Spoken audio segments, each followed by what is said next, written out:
Hello, and welcome back to yet another video.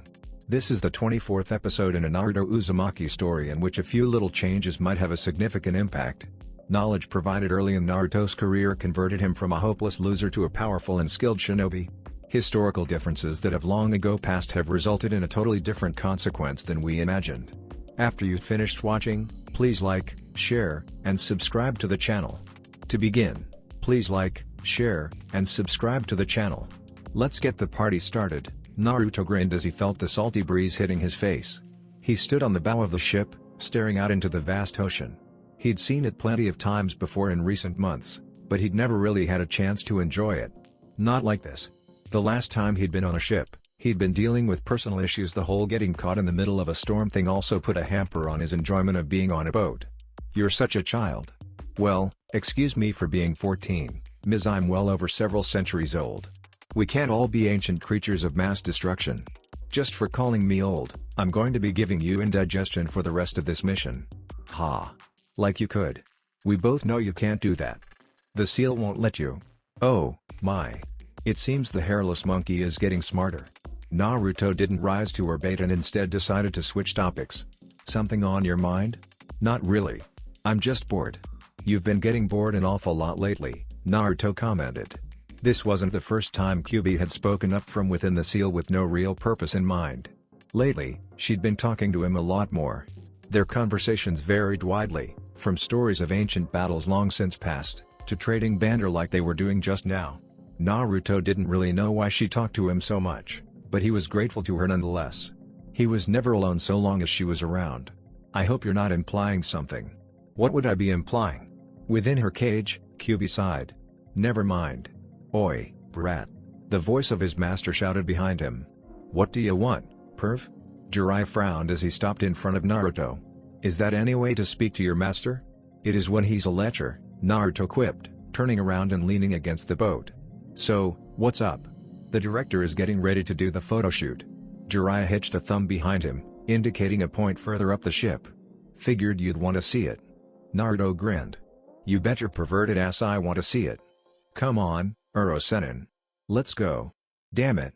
It's Jiraiya-sensei to you, disrespectful gaki, Naruto laughed as he rushed across the deck, leaping onto the mast and wall running up it until he reached a rope that ran lengthwise across the second half of the ship. Grinning some more, he sprouted a single chain from his sleeves and used it as a pulley to shoot down to the other side. Everybody else was already there, the director and his assistant, the cast and crew, Sandayu, and of course, Yuki was standing in the center of it all, having the final touches to her makeup done. Asu. What's up, old man? Naruto greeted the director, who gave a hearty laugh and tossed him a grin. Heard from Jiraiya that we're filming the next scene, did you? You're just in time. Of course. I wouldn't miss this moment for the world. Glad to hear it. The filming soon got underway and Naruto found himself a place to sit and watch. The idea of actually seeing a movie being filmed was so completely awesome, and he didn't want to miss a single second of it. It was an almost surreal experience to watch these professionals while they worked. Everybody completed their assigned tasks with efficiency, and the actors were all phenomenal. They worked incredibly well together, acting in seamless synchronicity. Even Yuki, who he didn't have the best opinion of, worked in complete harmony with everyone else. Yuki. Stuck up. Obnoxious. Self-entitled. Prissy. Naruto didn't like her, not one bit, but at the same time, he would admit that she was an incredible actress. She might have been a bitch in real life, but on the stage she was a goddess. Her skills at acting were beyond believable, and the emotion she put into each line and every scene made him wonder which Yuki was the real one. The one acting on stage, or the annoying drunk who complained about her lot in life and ran away from her responsibilities as an actress. Yashimaru.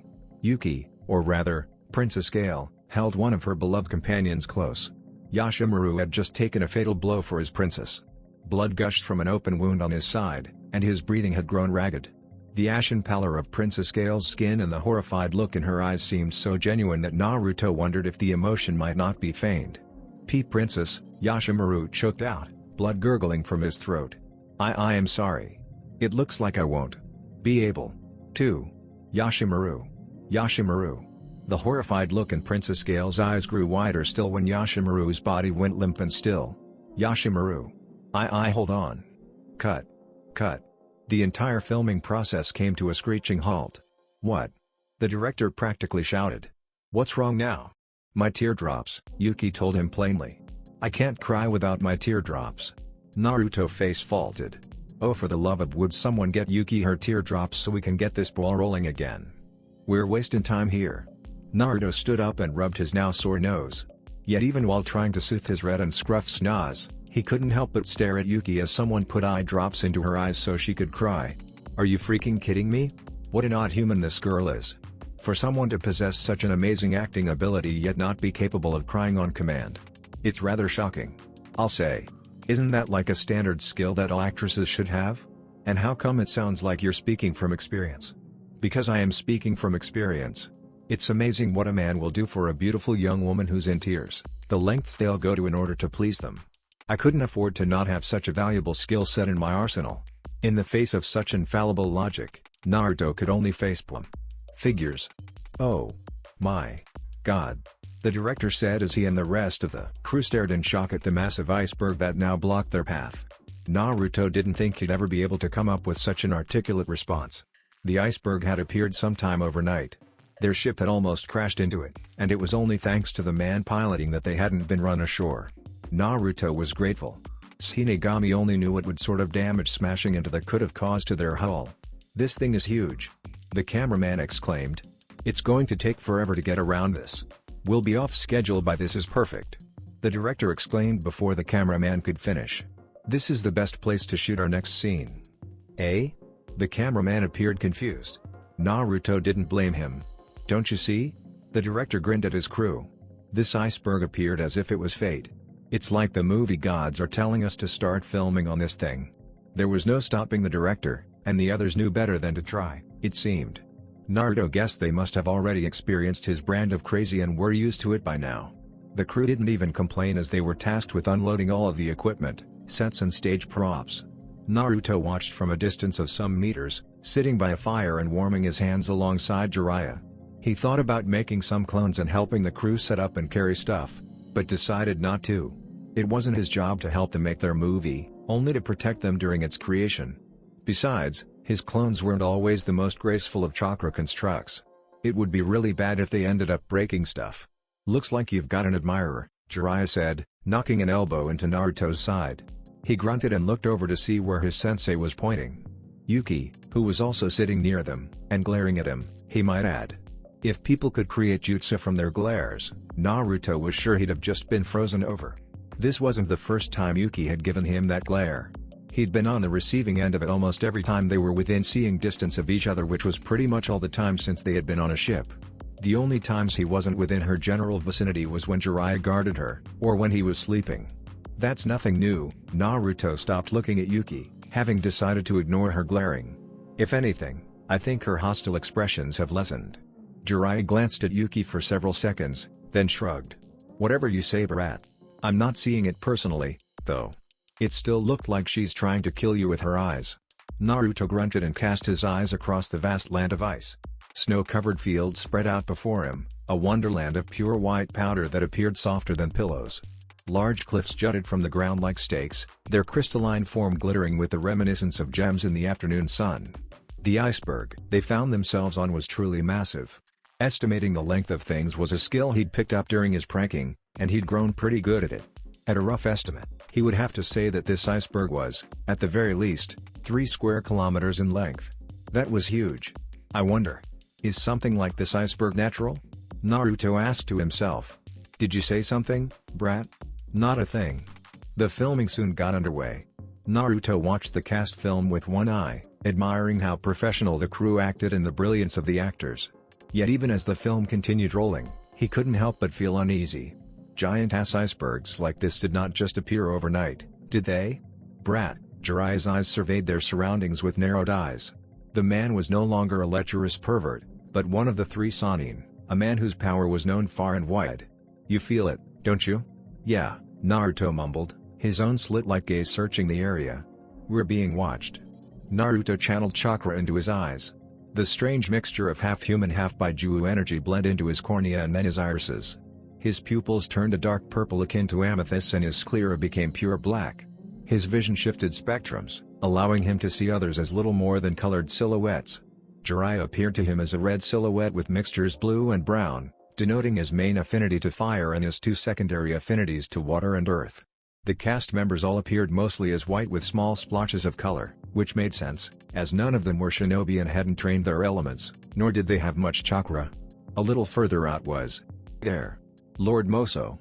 Yuki in her role as Princess Gale pointed her sword at a man dressed to the nines in an elaborate mauve robe. "This is it. Your reign of terror ends here." Naruto didn't even bother stringing hand seals together. He channeled chakra into his left hand and made a fast slashing motion. A purplish wave of wind chakra enhanced by his own demonic properties flew from his hand and towards a large mound of snow. "Ha ha ha." Lord Moso laughed. "That is what you think, Princess Gale.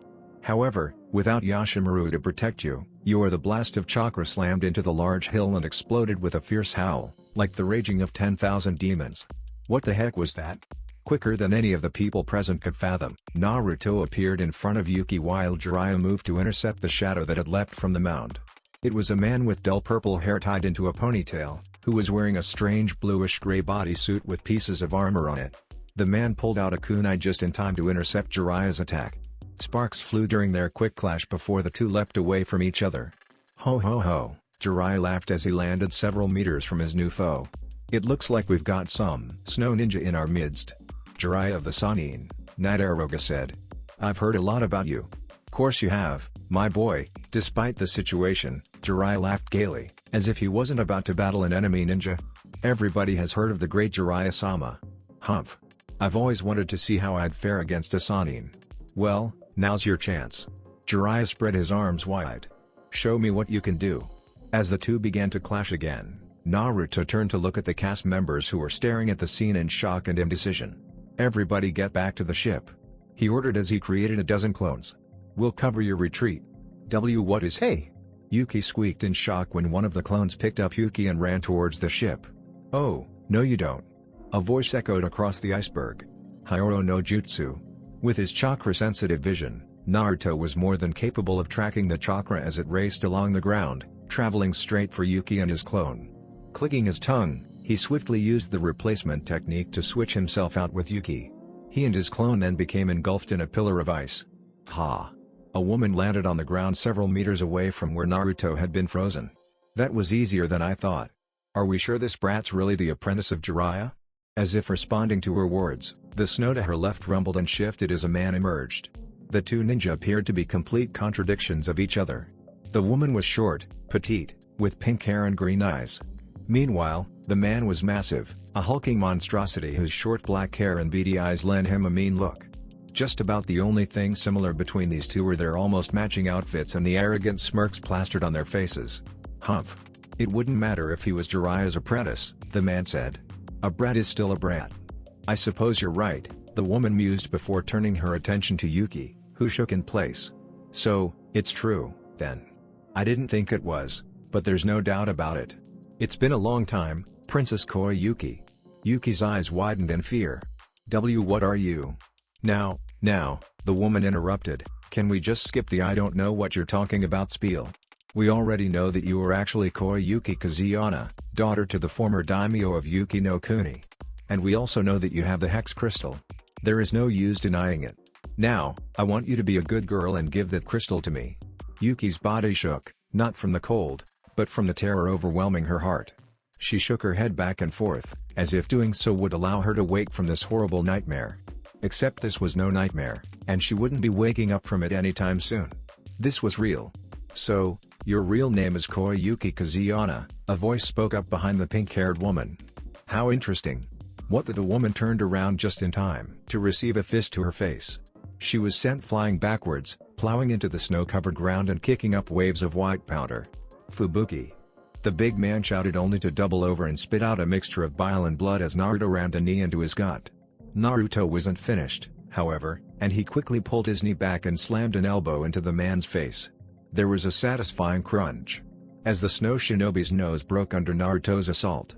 As the shinobi's head snapped back like a piñata being smacked by a bat, Naruto spun his body around, fists drawn into his torso, and then launched his attack. Tsun Kamikaze no Tatsumaki. Naruto launched both fists into the big man's torso. Twin blasts of tornado-like wind slammed into the snow shinobi, whose armor cracked as he was lifted off his feet and sent flying.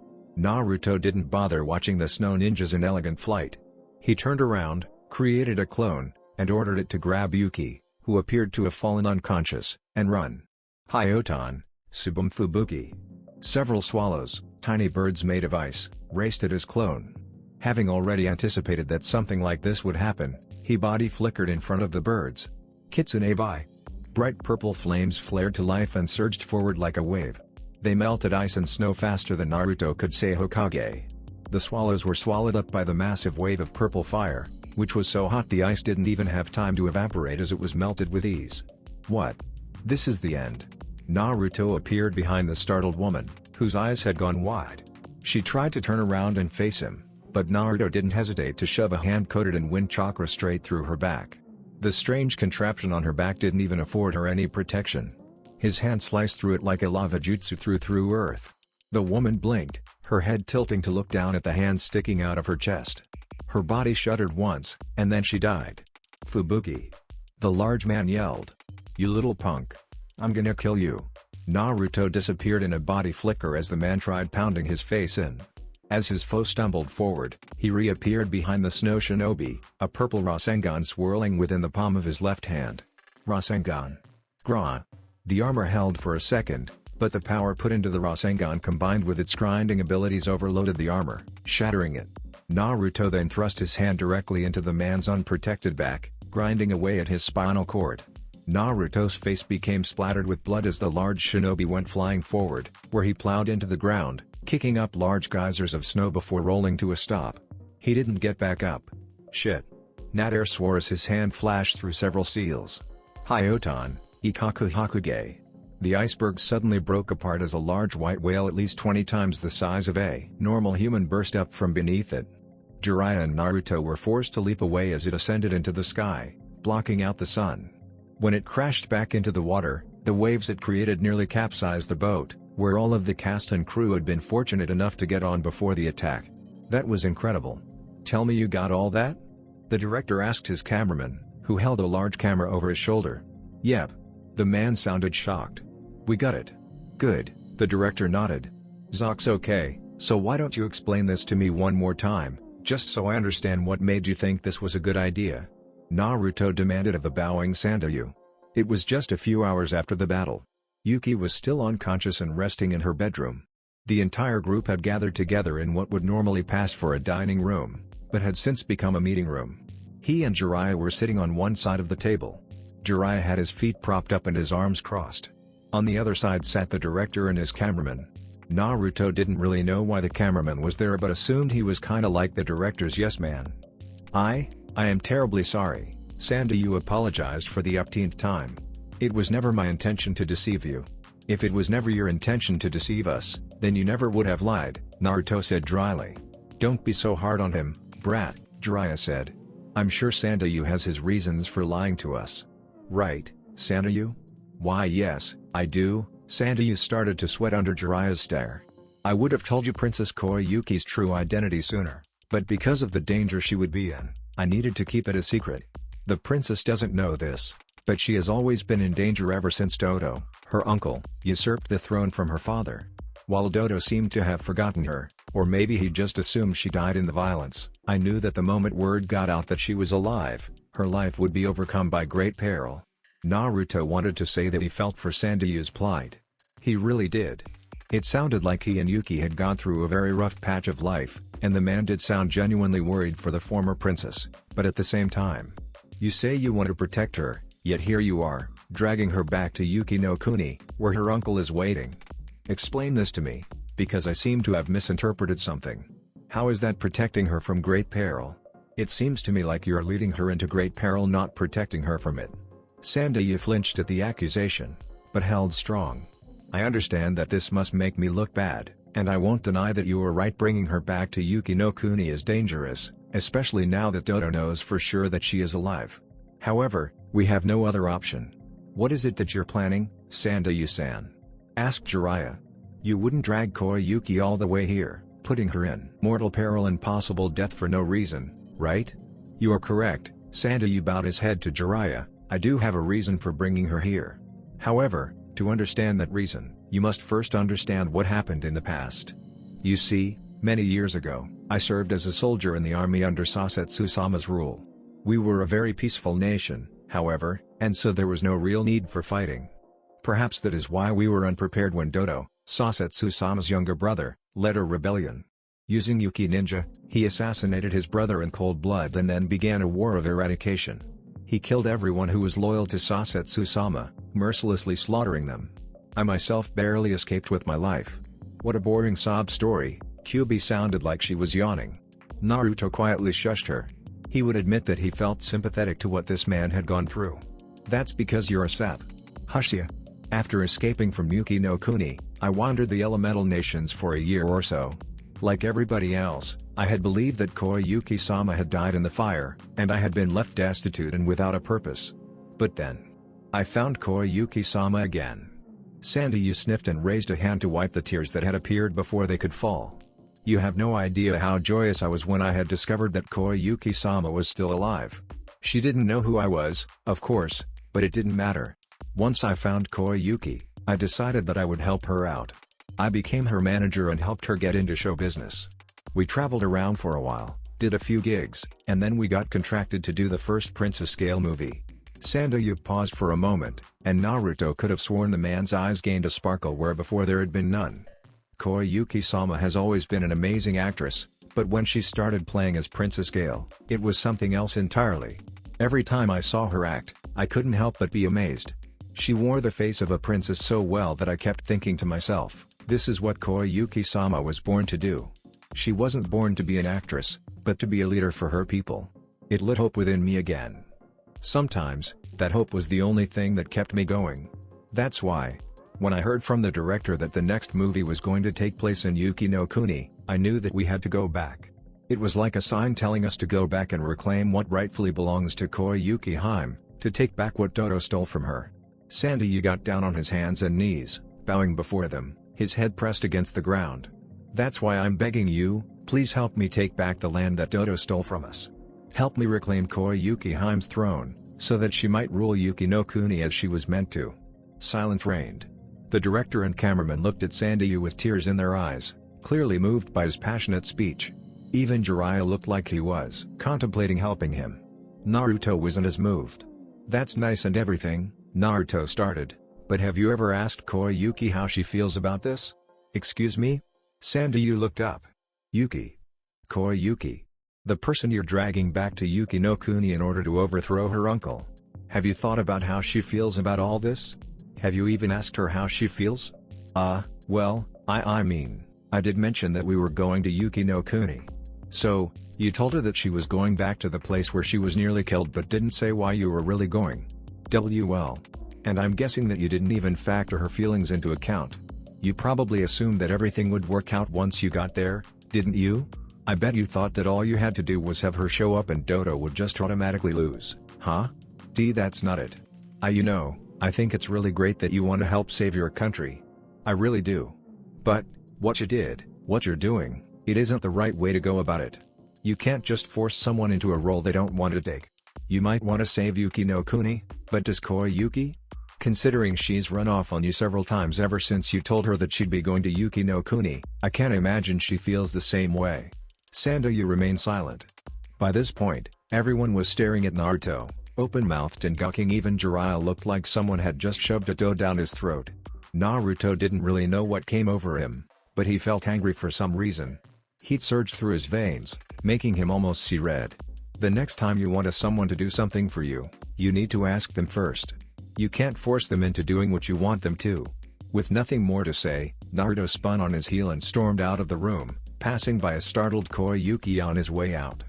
Well, Jiraiya said into the now silent room, while I don't necessarily agree with my apprentice on all points, I will say that you messed up big by not telling us about the real reason we were hired as bodyguards. I'm sorry. I'm sorry. I'm sorry. I'm sorry. As Sandayu began apologizing over and over again, Jiraiya looked at the door through that Naruto had left through. And then he began giggling. Smooth, brat. Real smooth. Zox. Naruto sat outside on the deck, his legs hanging over the railing. The chilly night air ruffled his hair and cooled his body, which had grown abnormally hot for some reason. The coolness also served to calm him down. What was all that about back there? Why did I get so angry? Mating season. Excuse me? It's a natural phenomenon that we demons go through. Once a year, our bodies became abnormally fertile and we seek partners to reproduce with. The anger you felt was likely caused by the old fart threatening someone you saw as a potential mate. What? Are you serious? Of course I'm not serious. I'm a chakra construct, Naruto. I don't have a mating season. Oh, Kyuubi giggled within his mind. Naruto could practically see the way she demurely held a hand to her mouth. Did you actually believe me? W10. Naruto blushed. Of course not, Kyuubi giggled some more. If you say so. I do say so, Naruto huffed, then calmed down. But, still, I wonder why I reacted like that. I mean, that didn't seem like me at all back there. What are you talking about? Of course that was you. You're always about defending others and getting upset on their behalf. No, not that part. I meant how angry I got. I was practically ready to throw Sandayu through a wall. I've never felt that angry before. Within her abode, Kyuubi crossed her legs and idly stroked her tails. Well, I'm not an expert on this, considering we're in uncharted territory here, but it might just be another side effect of your chakra mixing with mine. Humans weren't meant to wield a Baiju's chakra. Even Jinchuriki have a seal that keeps our chakras separated. However, your chakra has completely mixed with my own, which means there's no seal filtering out my chakra. Naruto bit his lip as he tried to understand where this was going. So, you're saying that because your raw, undiluted chakra is running through my coils, it's making me angry? In a sense. My chakra reacts powerfully to emotions, mostly notably negative emotions like anger and rage. Your chakra is mixed with mine, so it makes sense that it would work the same way. I see, Naruto sighed. Great. Just one more thing to worry about.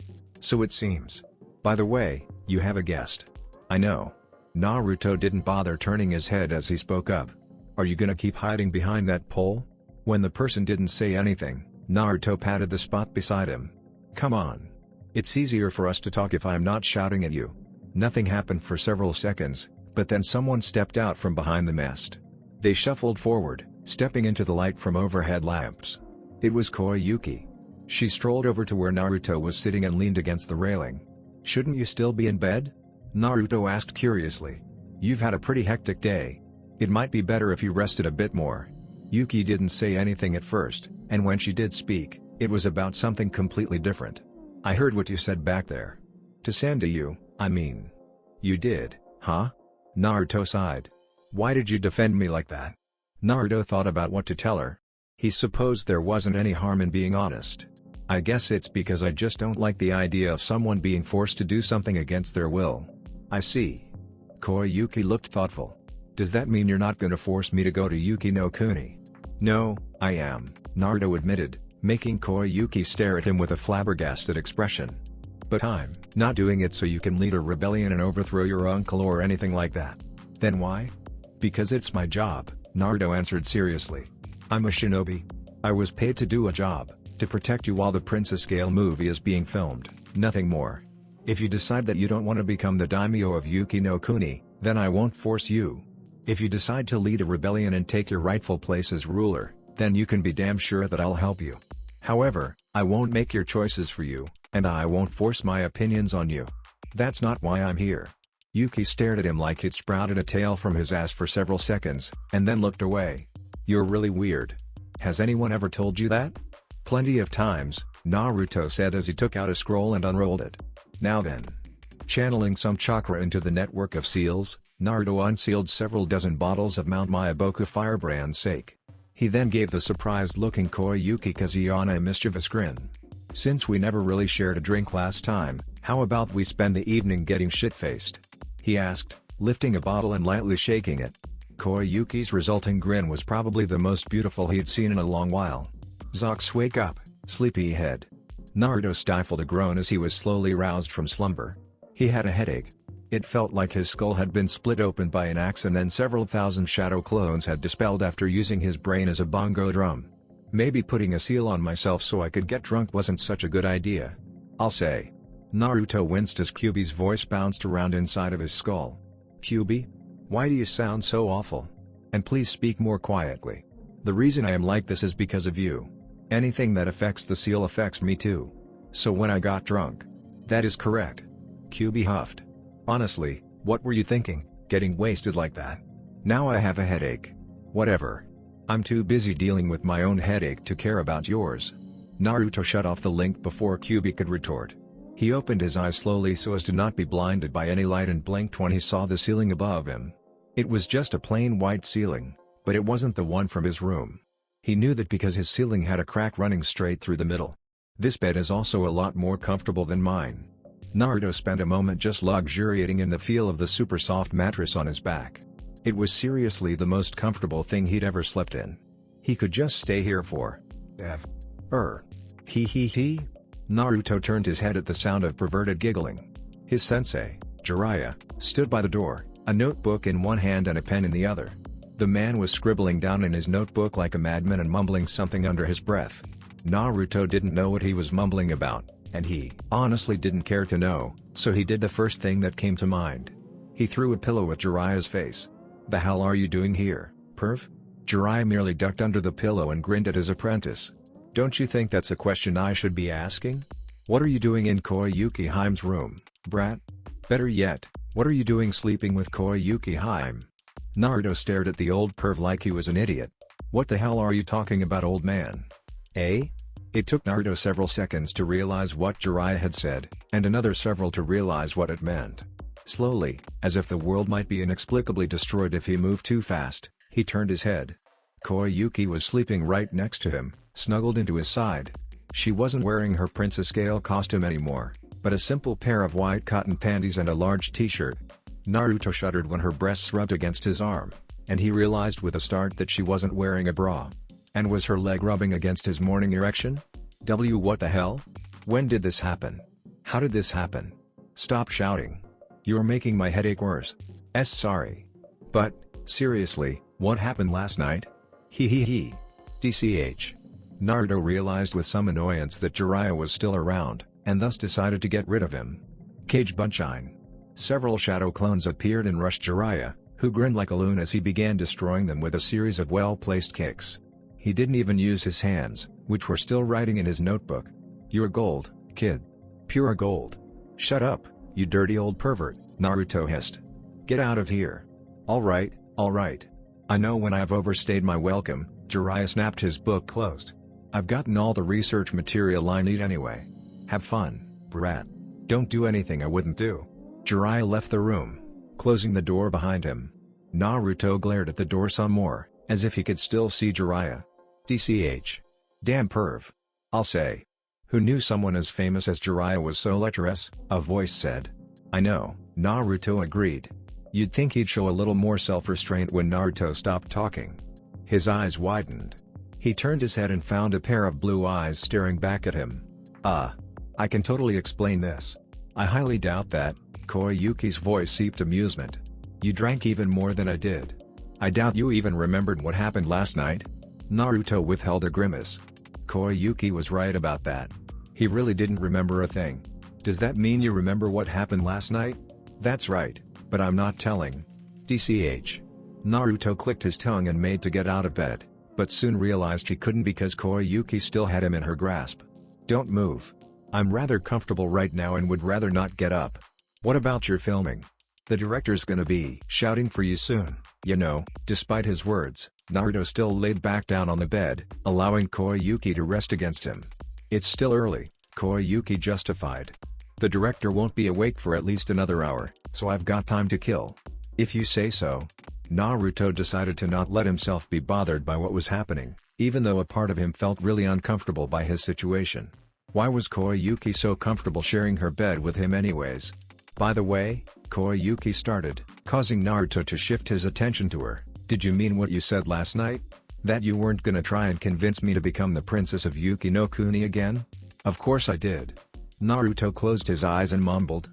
You can't force choices onto someone, and honestly, what you do with your life isn't really any of my business. I was hired to protect you, nothing more. I see. For some reason, Koyuki smiled at him.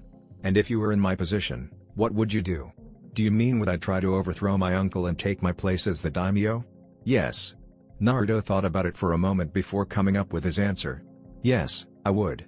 If it were me, There's no way I could just sit by while some douchebag sits on my throne, especially not if all the things I've heard about Doto are true. I don't know about you, but I hate it when people walk all over me and try to take what's mine. But, it's just like I said, I'm not here to make you do anything. I'm here to protect you. If you decide not to teach your uncle a lesson, then that's your choice. However, if you decide that you do want to take your kingdom back, then just let me know and I'll shove a Rasengan right up your uncle's ass for you. That was a very disturbing image you just gave me, Koyuki stated flatly, to which Naruto merely responded with a shrug. Zox within the darkened throne room, Nadare knelt before Doto, the absolute ruler of Yuki no Kuni. He did not look up, but remained on bended knee with his head bowed in apology. So, Jiraiya and his apprentice proved to be too much for you, and now Fubuki and Mizore are dead, Doto said in a deep, bass rumble. Nadare tried not to grimace at the blunt assessment. That is correct, Doto-sama. Fubuki and Mizore became overconfident and it cost them their lives. He did not mention his own failures. Doto did not take kindly to failure. It was better to place the blame on someone else than take the blame himself. He was sure Fubuki and Mizore wouldn't mind. It seems that I was correct. Those two are more than a match for you, Doto mused. Nadare gritted his teeth. It looks like you two are up, the daimyo said to the shadowy figures standing in the background. I do not care if Koyuki is dead or alive, but I want you to bring me that hex crystal. Hey, Hidan's mouth stretched into a twisted parody of a smile. It looks like I finally get to kill something. I was beginning to get impatient. You're always impatient, Kakazu muttered. DCH. And you're killjoy. Nadare glared at the floor as the 2S rank shinobi bickered. He would not let those two mercenaries grab the glory meant for him. Zox. It took 2 more days before they reached the port town. Naruto stuck with Koyuki for the rest of their time at sea. It seemed his words had earned her trust, or maybe she simply enjoyed the fact that he had no intention of making her do something she didn't want to do. He honestly didn't know, but he was grateful. The fact that she no longer glared at him, or did her best to avoid him, meant protecting her was a lot easier than before. The groups disembarked one by one. The crew members charged with the props did all the heavy lifting, using machines to unload the larger props. Several people controlled trolleys and pushed them down the ramp and onto the docks. The director and his cameraman, who was always by the director's side, stood near Jiraiya, who had his arms crossed as he watched everyone unload at least until he caught sight of Naruto and Koyuki disembarking together. Then he gave his apprentice a lecherous grin and a thumbs up. Honestly, Naruto wrinkled his nose in disgust. You wake up in a girl's bed once and your sensei acts like you've been sleeping around. Well, you were caught in an awfully compromising position, Koyuki said. The woman's got a point. Naruto stumbled as he walked down the ramp. I don't want to hear that from you, he said, though just who he was talking to, Kyubi or Koyuki, even he didn't know. After all of the crew members, props and equipment had been unloaded, the group loaded them up into several 4-wheeled contraptions made of wood and metal. The director called them 4-wheelers, and said they'd been created by Yuki no Kuni to transport officials and famous individuals around. Naruto ended up in the vehicle with Koyuki, while Jiraiya went with Sandayu and the director. Ah! This is so cool, Naruto exclaimed as he pressed his face to the glass and stared out at the winter wonderland laid out before them. You're like a kid, Koyuki chuckled from her place next to him. DCH. Whatever. Let me have my fun. Naruto pressed his face further against the glass, fogging it up with his breath. This is the first time I've ever seen so much snow before. It's everywhere. Do you really find snow that fascinating? Well, maybe not fascinating, but it is different from what I'm used to. Konoha's weather is mild all year round. It never really changes. That's why I like traveling so much. It lets me see places and things that I've never seen before. I guess that makes sense. Do you not like the snow, Yuki-chan? Not really. Naruto was about to turn around after hearing her words, but Koyuki moved first. His entire body went stiff when she leaned into him, setting her head near his and looking out the window. Actually, I really hate snow. It's cold and frozen, an uncaring wasteland. My heart feels like it's become frozen like this snow. Naruto ignored the breasts pressing into his back. Thanks to that damn vixen in his mind, he had some experience with seduction, so it was easier than it might have been. If that's the case, then all you need is to find someone or something that can warm it up. Oh? Koyuki's lecherous grin from back when she was drunk returned, but this time, it looked quite a bit more fetching. Naruto assumed it was because she wasn't drunk this time. Are you offering yourself for the position? Naruto's scowl did an admirable job of hiding his blush. No. Even if I wanted to, which I don't. He quickly added upon seeing the mile-wide grin on Koyuki's face. I'm a shinobi for Konoha. There's no way a relationship between us would work. Are you sure that's the real reason you're saying that? Of course. Well, if you say so. Koyuki shrugged and stopped pressing herself against him. In any case, I was thinking more like having a purpose. A purpose? Yeah. Naruto nodded. I was once told that having no purpose is the worst thing ever. It leaves you feeling empty and unfulfilled. There's nothing worse than not having a purpose. So what's your purpose? Naruto opened his mouth to say, to become Hokage, of course. But quickly shut it when he remembered something vital: he might never become Hokage. Kyuubi had spoken about this at great length, how an immortal becoming Hokage would cause problems. The title of Hokage was meant to be passed down. What's more, if an immortal became Hokage, then it meant they would have absolute authority over Konoha for the rest of time. How long would it take before he got drunk off that kind of power? No, perhaps it was better if he didn't become Hokage. To protect the people I love. Naruto turned to give Koyuki a grin. That's all I could ever ask for. Whether it was because his answer stunned her, or for reasons he couldn't fathom, Koyuki said nothing. She offered him a soft, thank you, and then leaned back in her seat, a contemplative expression on her face. Naruto returned to looking out the window. But he could no longer see the snow. As their vehicles exited the tunnel, the cavern opened into a snow-covered mountainside. Glittering white powder coruscated with light. Leaves rustled and trees swayed. A stiff breeze blew through the clearing created by the makeshift roadway, knocking snow off branches and causing it to whirl about in the wind. Overhead, the sun shone down, a bright obnoxious ball of flames that caused one to squint after being cooped up in the dark for so long. Well, Naruto started, opening the door and climbing out, his feet crunching the snow-covered ground. I guess this is our stop, Yuki-chan. Koyuki gave him an uneasy smile as she took the hand he held out to her. I guess so. She climbed daintily down and Naruto let go of her hand. He turned from Koyuki and looked around. The air was chilly and crisp. When he inhaled, his nose felt a sharp sting, the bite of frost, which agitated his sinuses. It hasn't changed, Koyuki murmured as she looked around. Even after all this time, nothing has changed. Is that a good thing or bad thing? Asked Naruto. Bad. I hate the snow. I don't think that's necessarily true. Naruto smiled gently at the girl, as if he could see through her. I don't think it's the snow that you dislike, but what happened to you while you were here? Koyuki said nothing, allowing him to continue. Either way, you don't need to worry. I'll protect you with my life. Grinning widely, he gave her a thumbs up.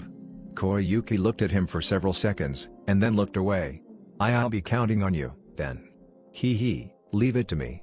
Yuki. The director called. We're getting ready to film. I'm coming. Snow crunched against Koyuki's heeled shoes as she walked over to the director. The other actors and cast converged and the director began doing what he did best. By his side, the faithful cameraman rolled the film as if he were making a documentary instead of a princess-scale movie. You and Koyuki seem to be getting along, a voice said from behind him. Naruto turned to see Jiraiya standing on his left, arms crossed and a lecherous grin plastered all over his face. Don't look too into it, Naruto said, turning away from Jiraiya to look back at the cast. He could see Koyuki getting ready to act in her role as Princess Gale. It's not like we're super close or anything. She just appreciates that I'm not trying to force her into doing something she doesn't want to do. And are you sure that she doesn't want to save this country? No, I'm positive that she does want to save this country. Naruto continued watching Koyuki as she acted for the camera, but she's afraid. Afraid of failing, afraid of being alone, afraid of losing everything all over again. She's running away. So why haven't you worked your magic yet? When Naruto gave Jiraiya a dumbfounded look, the older man sighed. Honestly, times like these makes me wish you weren't still a brat. What the hell is that supposed to mean? Asked a suitably belligerent Naruto. Jiraiya opened his mouth to answer, but a steady stream of chakra caused Naruto to stop listening. He glanced down at the ground. The snow was melting, turning to water and quickly washing away. Beneath that layer of snow was metal. Steel tracks meant for a train. Naruto knelt down and ran a hand over the tracks, his fingers tingling like lightning was racing through them. Kyuubi. Yes, I know. There's chakra running through these tracks. Something is coming. Naruto shot to his feet and shouted at the people still filming. Everyone. Get out of the way. Take cover and hide. There's something massive coming this way. The cast members didn't seem to know what to make of his words. Naruto clicked his tongue when he realized this and created several dozen clones, which moved off in all directions. Some turned on the vehicles and moved them off the tracks, others began shoving the crew along. Jiraiya had responded to his words quickly, helping the clones get people out of the way. Meanwhile, the real Naruto rushed up to Koyuki, scooped the woman into his arms, and ran off to find some cover. The woman was so shocked that she couldn't do more than squawk as he raced off the track and hid behind an outcropping of snow-covered rocks. Hey! Koyuki finally regained her bearings as he set her down. What was that all about? Naruto raised a hand to his lips, gesturing for silence. Something is coming. Wah! Koyuki didn't manage to complete her sentence, because in that moment, a loud rumbling filled the air. Naruto's eyes narrowed as it burst from the cavernous passage that they themselves had used minutes prior, a machine running along the tracks. It shimmered in the light, a long contraption of glistening steel composed of several different cars. Steam billowed from the front, shooting out of a chimney like smoke rising from a forest fire. A train. Naruto had heard about these technological wonders, but he'd never seen one in real life. The train came to a stop several meters from their location. A large hatch opened in the back car, and from within that car a platform rose, revealing several figures. The first, a man seated on a miniature throne. To his left, the familiar figure of their previous foe with purple hair, the one who got away. The right, two figures bedecked in black cloaks with red clouds. Akatsuki. Naruto narrowed his eyes. What are they doing here? Koyuki, it's been a long time, the man on the throne said. Come on out. Let's have a look at you. Koyuki stiffened where she sat behind a rock. Naruto placed a hand on her shoulder. Don't worry, Yuki. Remember what I told you. No matter what happens, I'll protect you. Koyuki stared at him, wide-eyed and frightened. Yet, as she looked into his eyes, her body slowly relaxed. She nodded ever so slightly, causing him to crack a grin. Now then, why don't we see what these people want? Naruto stood up and walked out from behind a boulder. He ignored the purple-haired one, having already determined that he was the weakest, and instead focused on the other three. The one sitting on the throne was a big man with a square face and a large jaw. His small beady eyes were offset by thin wrinkles that ran down his face. His entire form was covered by a thick white cloak that was draped across him like a cape. The other two were most definitely members of Akatsuki. One of them he couldn't see much of, because the man's entire body and face was covered. The other, however, had slicked back white hair, pale skin, purple eyes and carried a giant, triple-bladed scythe. Are you Doto? Asked Naruto. I am, the man sitting on the throne said, and who might you be? I'm the guy who'd like you to get your big-ass train out of our way. Naruto's response was swift and blunt. I don't know if you've noticed yet, but we're kinda in the middle of filming a movie here. Kek, the man with slicked back hair laughed. This brat's got a mouth on him. That is the QB brat, if I am not mistaken, the other one said, his voice gravelly and deep. He doesn't have much of a bounty on his head, but since we're here, we might as well capture him for the leader. Naruto glared at the two Akatsuki members. Blood pumped through his veins, accelerating as adrenaline was injected into his bloodstream. He could feel it, that burning excitement bubbling up from the back of his mind. He always felt it right before a battle. Doto Kazahana. A shout in the distance stopped the fight that had been about to break out. Today, your reign of terror ends. Everyone looked up. There, standing atop a snowy slope, stood Sandayu-sama. Garbed in the armor of a samurai and waving around a sword, the manager of Koyuki was surrounded by his fellow samurai. 5 years we have waited for this moment, for the day where Koyuki would return and claim her rightful place as our ruler. Now it has come at last and we, the faithful samurai who once served Sasetsu-sama, have come to claim vengeance. For Koyuki. With a resounding battle cry, the many samurai unsheathed their swords and charged down the slope. What the hell are you people doing? Naruto heard Koyuki's shout. Do you all want to die? He looked at the train. Several sections of each car had opened up, revealing what could only be some kind of projectile launcher. Naruto didn't know what those things shot, but he knew that whatever it was wouldn't be good for anyone's health. He needed to do something. Not so fast.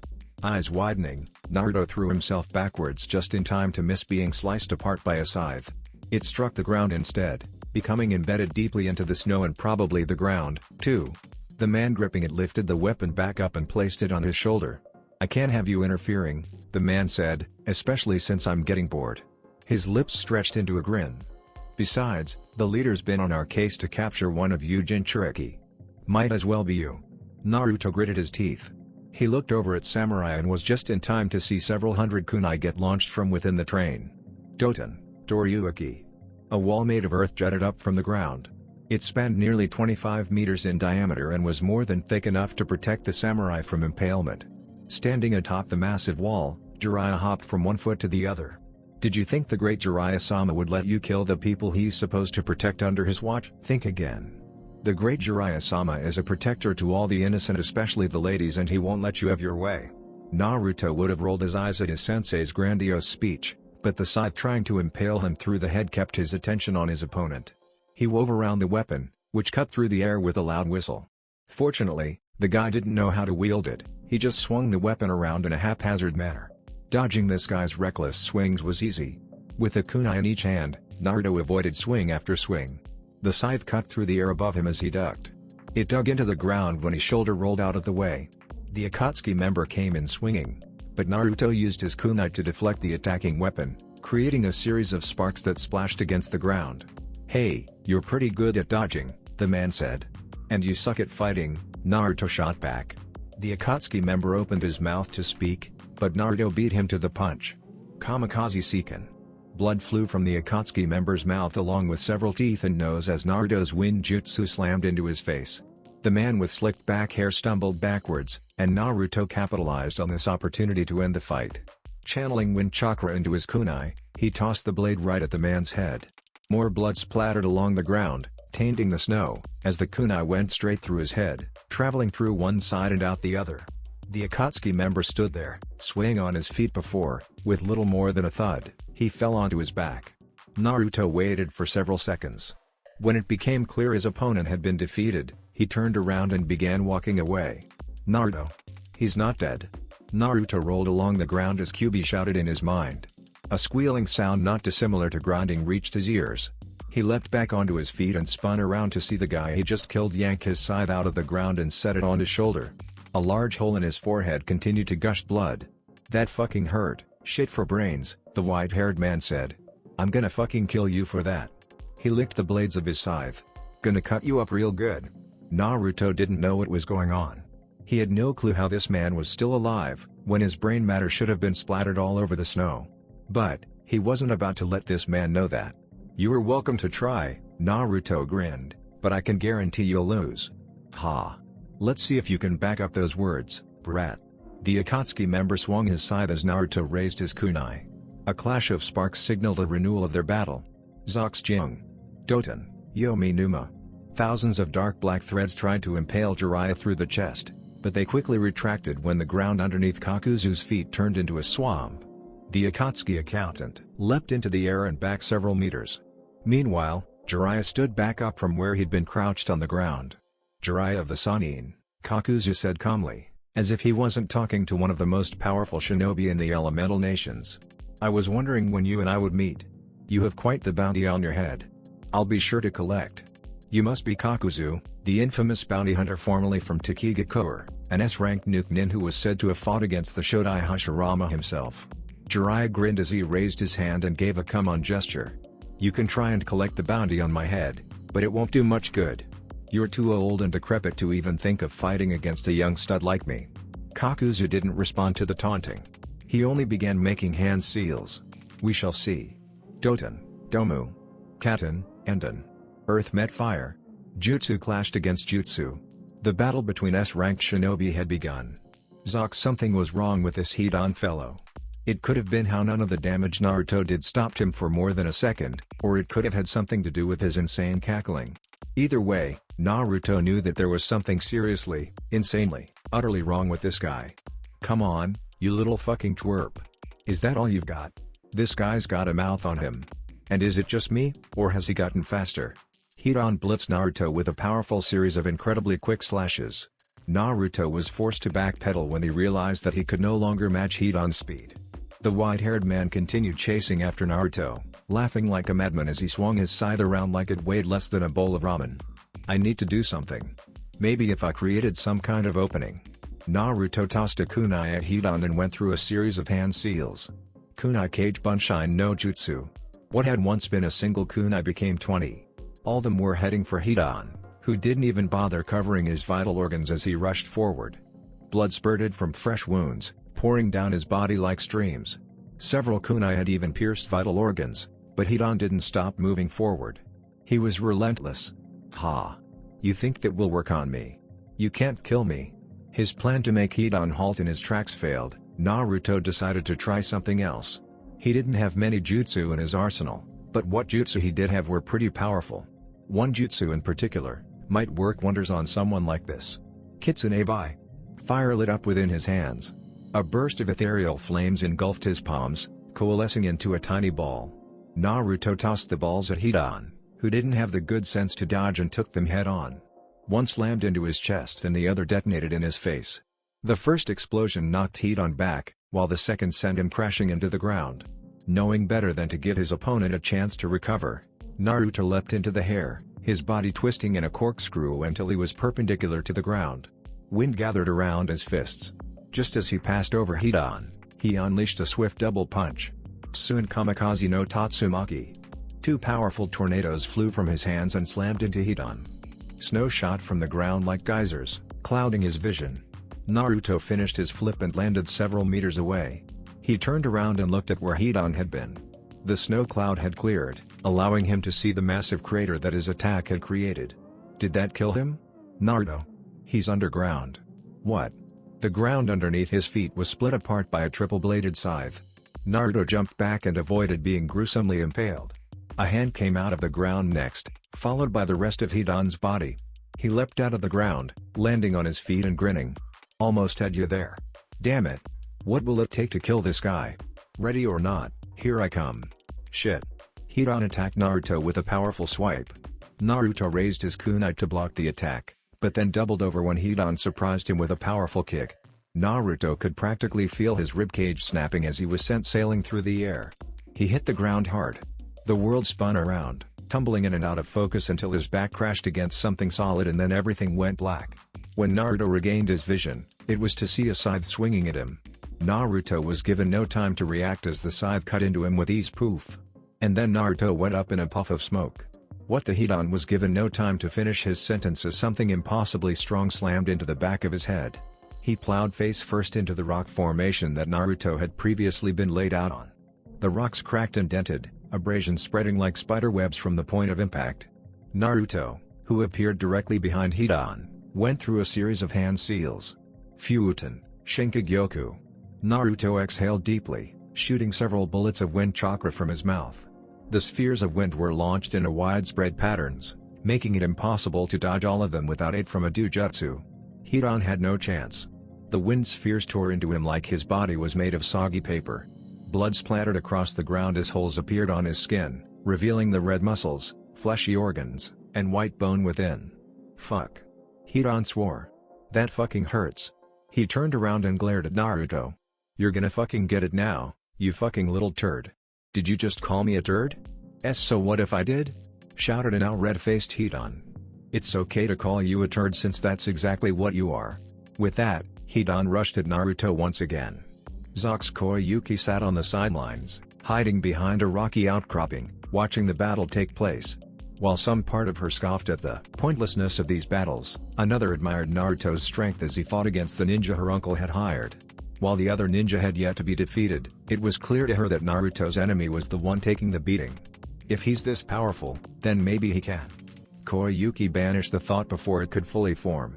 There was no point in dwelling on such thoughts. She had made her bed. Now all that was left to do was lie in it.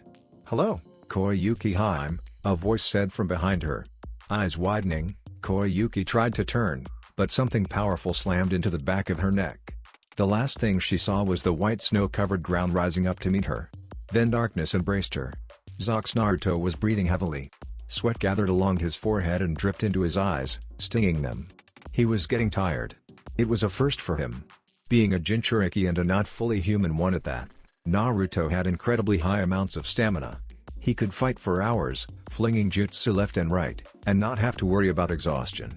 Yet as the battle with Hidan progressed, exhaustion was exactly what he felt. This guy. The man came at him, side swinging recklessly. Naruto gritted his teeth as he threw himself backwards, but that did little to stop Hidan. The blades of the scythe suddenly extended as he threw it at Naruto, who raised the kunai in his hands in time to block. However, there was so much power put behind the attack that he was sent skidding along the snow-covered ground. He's relentless. Hidan laughed madly as he came in trying to carve Naruto up like grains of wheat. Left with no other option, Naruto was forced to block the scythe bearing down on him and ended up receiving a brutal kick to the chest for good measure. One of his floating ribs snapped as he was sent flying. It healed seconds later, but the pain distracted him enough that he almost missed the scythe falling from the sky like an avenging Kemi. Gritting his teeth, Naruto raised his arm and launched a chain from inside of his sleeve. It wrapped around the scythe, and Naruto yanked on the chain, knocking the weapon off course and sending it crashing into the ground. His back slammed into the earth moments later, and all of the air was expelled from his lungs in a loud whoosh. Naruto was given no time to recover. Hidan fell from the sky moments later, and he was forced to roll along the ground, narrowly avoiding the double heel stomp that would have surely caved in his chest. If this keeps up, I might have to use that. Kyubi must have heard his thoughts, because she spoke up seconds later. I wouldn't transform unless it becomes absolutely necessary. You have a limit to how long you can use it before it corrupts your body. You haven't trained with it enough yet. Naruto dodged a swing coming his way, grimacing as it sliced through several strands of hair. I may not have much of a choice here. Kage Bunshin, no jutsu. Several clones appeared at his side.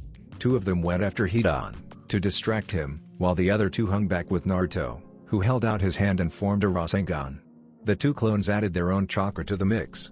Rather than simply helping him form a jutsu, however, they reinforced it with their chakra, one adding extra rotations and the other simply making it bigger. The clones attacking Hidan were dispelled seconds after attacking, but by that point it was too late. Udoma Rasengan. Naruto slammed the Rasengan into Hidan's face. The white-haired Akatsuki member was engulfed in a gigantic explosion. Blue chakra detonated. Bright flashes of blinding light burst in front of Naruto's eyes like fireworks at a festival. Snow and smoke and steam blasted outward from the explosion, sending Naruto flying several meters back. He flipped around, landing on his feet, sliding along the snowy ground until he sent chakra to his feet. He looked back at where the explosion took place and was surprised to see Hidan still standing though not wholly intact. Fuck. That fucking hurt.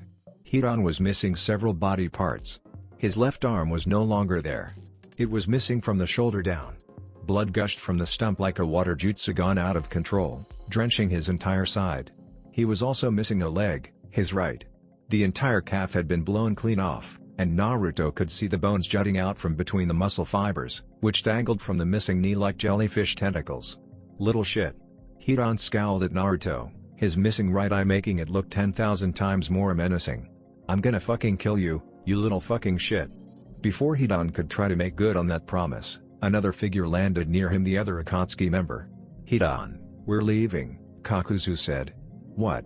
Hidan turned a startled gaze on Kakuzu. Now? You fucking kidding me? I still have to pay this fucker back for blowing me up. You cannot do anything in your condition, Kakuzu replied mildly. Our objective is complete, so there's no need for us to stay here. Let's go. Kakuzu did not give Hidan any time to reply. He wrapped the other man in black threads that snaked out from his sleeves. Even so, Naruto could hear the profanity spewing from the white-haired man's mouth. Kakuzu didn't even pay Naruto any attention as he leapt away, landing back on the train, which soon took off. Hey, Naruto shouted as he realized what was happening. Where do you two think you're going? Get back here. But they didn't come back. The train continued moving, getting farther and farther away. Kushios, Yatai Kuzushi no Jutsu. A large burst of smoke appeared over the train. From within the cloud of white, a massive toad fell, landing directly in front of the train. For a moment, Naruto thought that would be the end of it, but then the last card on the end suddenly disconnected from the rest. The train crashed into the giant toad, which unleashed a loud croak, while a giant air balloon came out from the top of the last car and expanded quickly. The air balloon lifted the car off the tracks. The car went over the cliff and descended to the depths below. Naruto ran to the edge of the cliff and was just in time to see a giant zeppelin rise into the sky. It must have been on standby in case Doto and his goons needed to make a quick getaway. He glared at the zeppelin as it grew smaller in the distance, until it vanished entirely. Looks like they got away, Jiraiya walked up to Naruto's side. Seems that way, Naruto grunted. And Doto has hired Akatsuki, Jiraiya added. Yeah. That Kakuzu guy was a tricky opponent, Jiraiya continued, humming thoughtfully as he stroked his chin. Though I'm pretty sure I know of a way to beat him now that we've fought. How about you? I don't know, Naruto admitted. That guy I was fighting Hidan. Right. Him. Anyway, that guy's not a very good fighter. He's fast and strong sure, but he doesn't have much technique. He just swings that scythe of his around recklessly. If it were simply a matter of skill, I'm sure that I could beat him. I take it there's something else to him that made defeating him difficult? That's putting it mildly. Naruto snorted. I don't know what's up with him, but for some reason, I couldn't kill the guy. No blew holes in his chest and threw a kunai straight through his head, yet he didn't die. No matter how grievous the injury I inflicted on him, he just kept coming, rising back up like a freaking zombie. I guess that explains his nickname, Jiraiya mused absently. I had always wondered why they call him Hidan the Immortal. Not being able to die despite the injuries you described would explain it. Great. Naruto clicked his tongue in clear agitation. So, I'm fighting an immortal now? That's just what I wanted to do on this mission. But still, what are the chances of me finding another immortal? Is he the same as me? Doubtful, Kyuubi answered immediately. You're unique, a human who has been doused with so much of my chakra that your body's very composition has changed. Your very cells have been charged with a power that humans were never meant to wield, which is what gives you your incredible regenerative abilities. The way you receive this power must also be factored in. Only my Jinchuriki could gain immortality this way. Even if another Jinchuriki went through the same thing that you did, they would not have gained immortality. That man is not a Jinchuriki. Furthermore, his chakra is completely human, though there is something odd about it. What's so odd about it? I am not sure. It just didn't feel natural. I'm not sure I follow. I mean that, even though his chakra felt human, it felt unnatural, like the chakra didn't belong to him, or maybe like it was artificially created. Naruto didn't really understand what Kyuubi was saying. Had Hidan's chakra belonged to someone else and he'd stolen it? That was what it sounded like she was saying, but at the same time, he couldn't say for sure if that was what she meant. Oi, brat. You listening to me? No, Naruto said, snapping back to reality at the sound of Jiraiya's voice. DCH, disrespectful brat. Dirty old man. Anyway, let's make sure everyone is alright. Jiraiya turned back to the film crew and the samurai that had almost been killed by Doto. Naruto followed his sensei's advice and also looked back at the crowd of people. It was only upon taking a quick head count that he realized someone was missing. Where is Yuki-chan? Zox Koyuki Kazahana stirred. She felt groggy. Her head was pounding, like something had rattled her skull and damaged the gray matter within. She tried to open her eyes, but the light hitting her retina made her wince, like when you stepped into the light after spending several hours in a dark theater. The dull throb in her head increased to staccato bursts. Are you finally awake, Koyuki Haim? A horrifyingly familiar voice said. Koyuki's eyes snapped open. Despite the stinging pain from the light, she stared in horror at the person sitting across from her. That was also when she realized that she'd been bound, her hands tied behind her back and her legs strapped to a chair. Doto. It's been a long time since I last laid eyes on you, Doto's lips twitched, as if amused by the way she flinched. You've grown quite beautiful. Don't try to flatter me, Koyuki tried to pretend the quaver in her voice didn't exist. What do you want? Now, my dear, Doto said in a patronizing tone. There is no need to be so hostile. I merely wanted to speak with fuck. A curse interrupted Doto before he could go any further. Koyuki and Doto turned their heads simultaneously.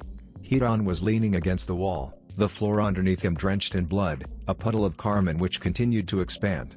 Kakuzu stood next to him, black threads slithering out of his sleeves and reattached Hidan's many missing body parts back on. Unfortunately, it could not do much about his missing eye, which had been blown apart by Naruto's Odama Rasengan. That fucking hurts, Kakuzu. Can't you be more gentle? No, Kakuzu did not stop stitching the white-haired man back together. This is your fault for allowing yourself be torn apart like that. I won't baby you because of you're an idiot. Fucking money-grubbing little shit. Religious zealot without a modicum of common sense. After staring at the two Akatsuki members, who had now degraded to childishly insulting each other, Doto and Koyuki looked back at each other. As I was saying, I merely wanted to speak with you, Doto continued as if he hadn't been interrupted. I don't believe you, Koyuki snapped a quick reply. If all you wanted to do was talk, then you wouldn't have had your henchman kidnap me. What are you really after? Doto snorted. Clever girl. Perhaps a little too clever.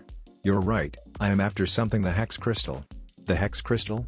The legacy of the Kazahana family. I believe the key to finding it lies within the Hex Crystal, Doto explained. After I wrested control of this country from your father, I searched high and low for the Kazahana treasure, but could find no trace of it. For many years I worried that my brother had squandered it on his hobbies of tinkering with machines, until I hit upon a clue: the Rainbow Glacier. There is a keyhole there, one uniquely shaped to match the Hex Crystal. That is why I need that crystal. With it, I can finally unlock the Kazahana treasure and use the vast wealth to increase our country's power. In time, we'll even be able to compete with the 4 great nations. Koyuki remained silent while Doto calmed down.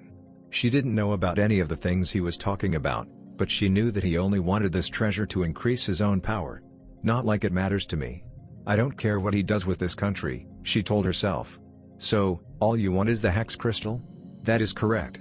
And you'll let me go if I give it to you? Of course. Koyuki already knew that he was lying. She could see it in his eyes. She could hear it in his voice. His body language spoke to her. As an actress, she was well versed in the art of discerning truth from lies, and right now, everything about Doto screamed that he was lying. Still, what choice do I have? If I don't do this? An image of Naruto appeared within her mind. Don't worry. No matter what happens, I'll protect you. Where?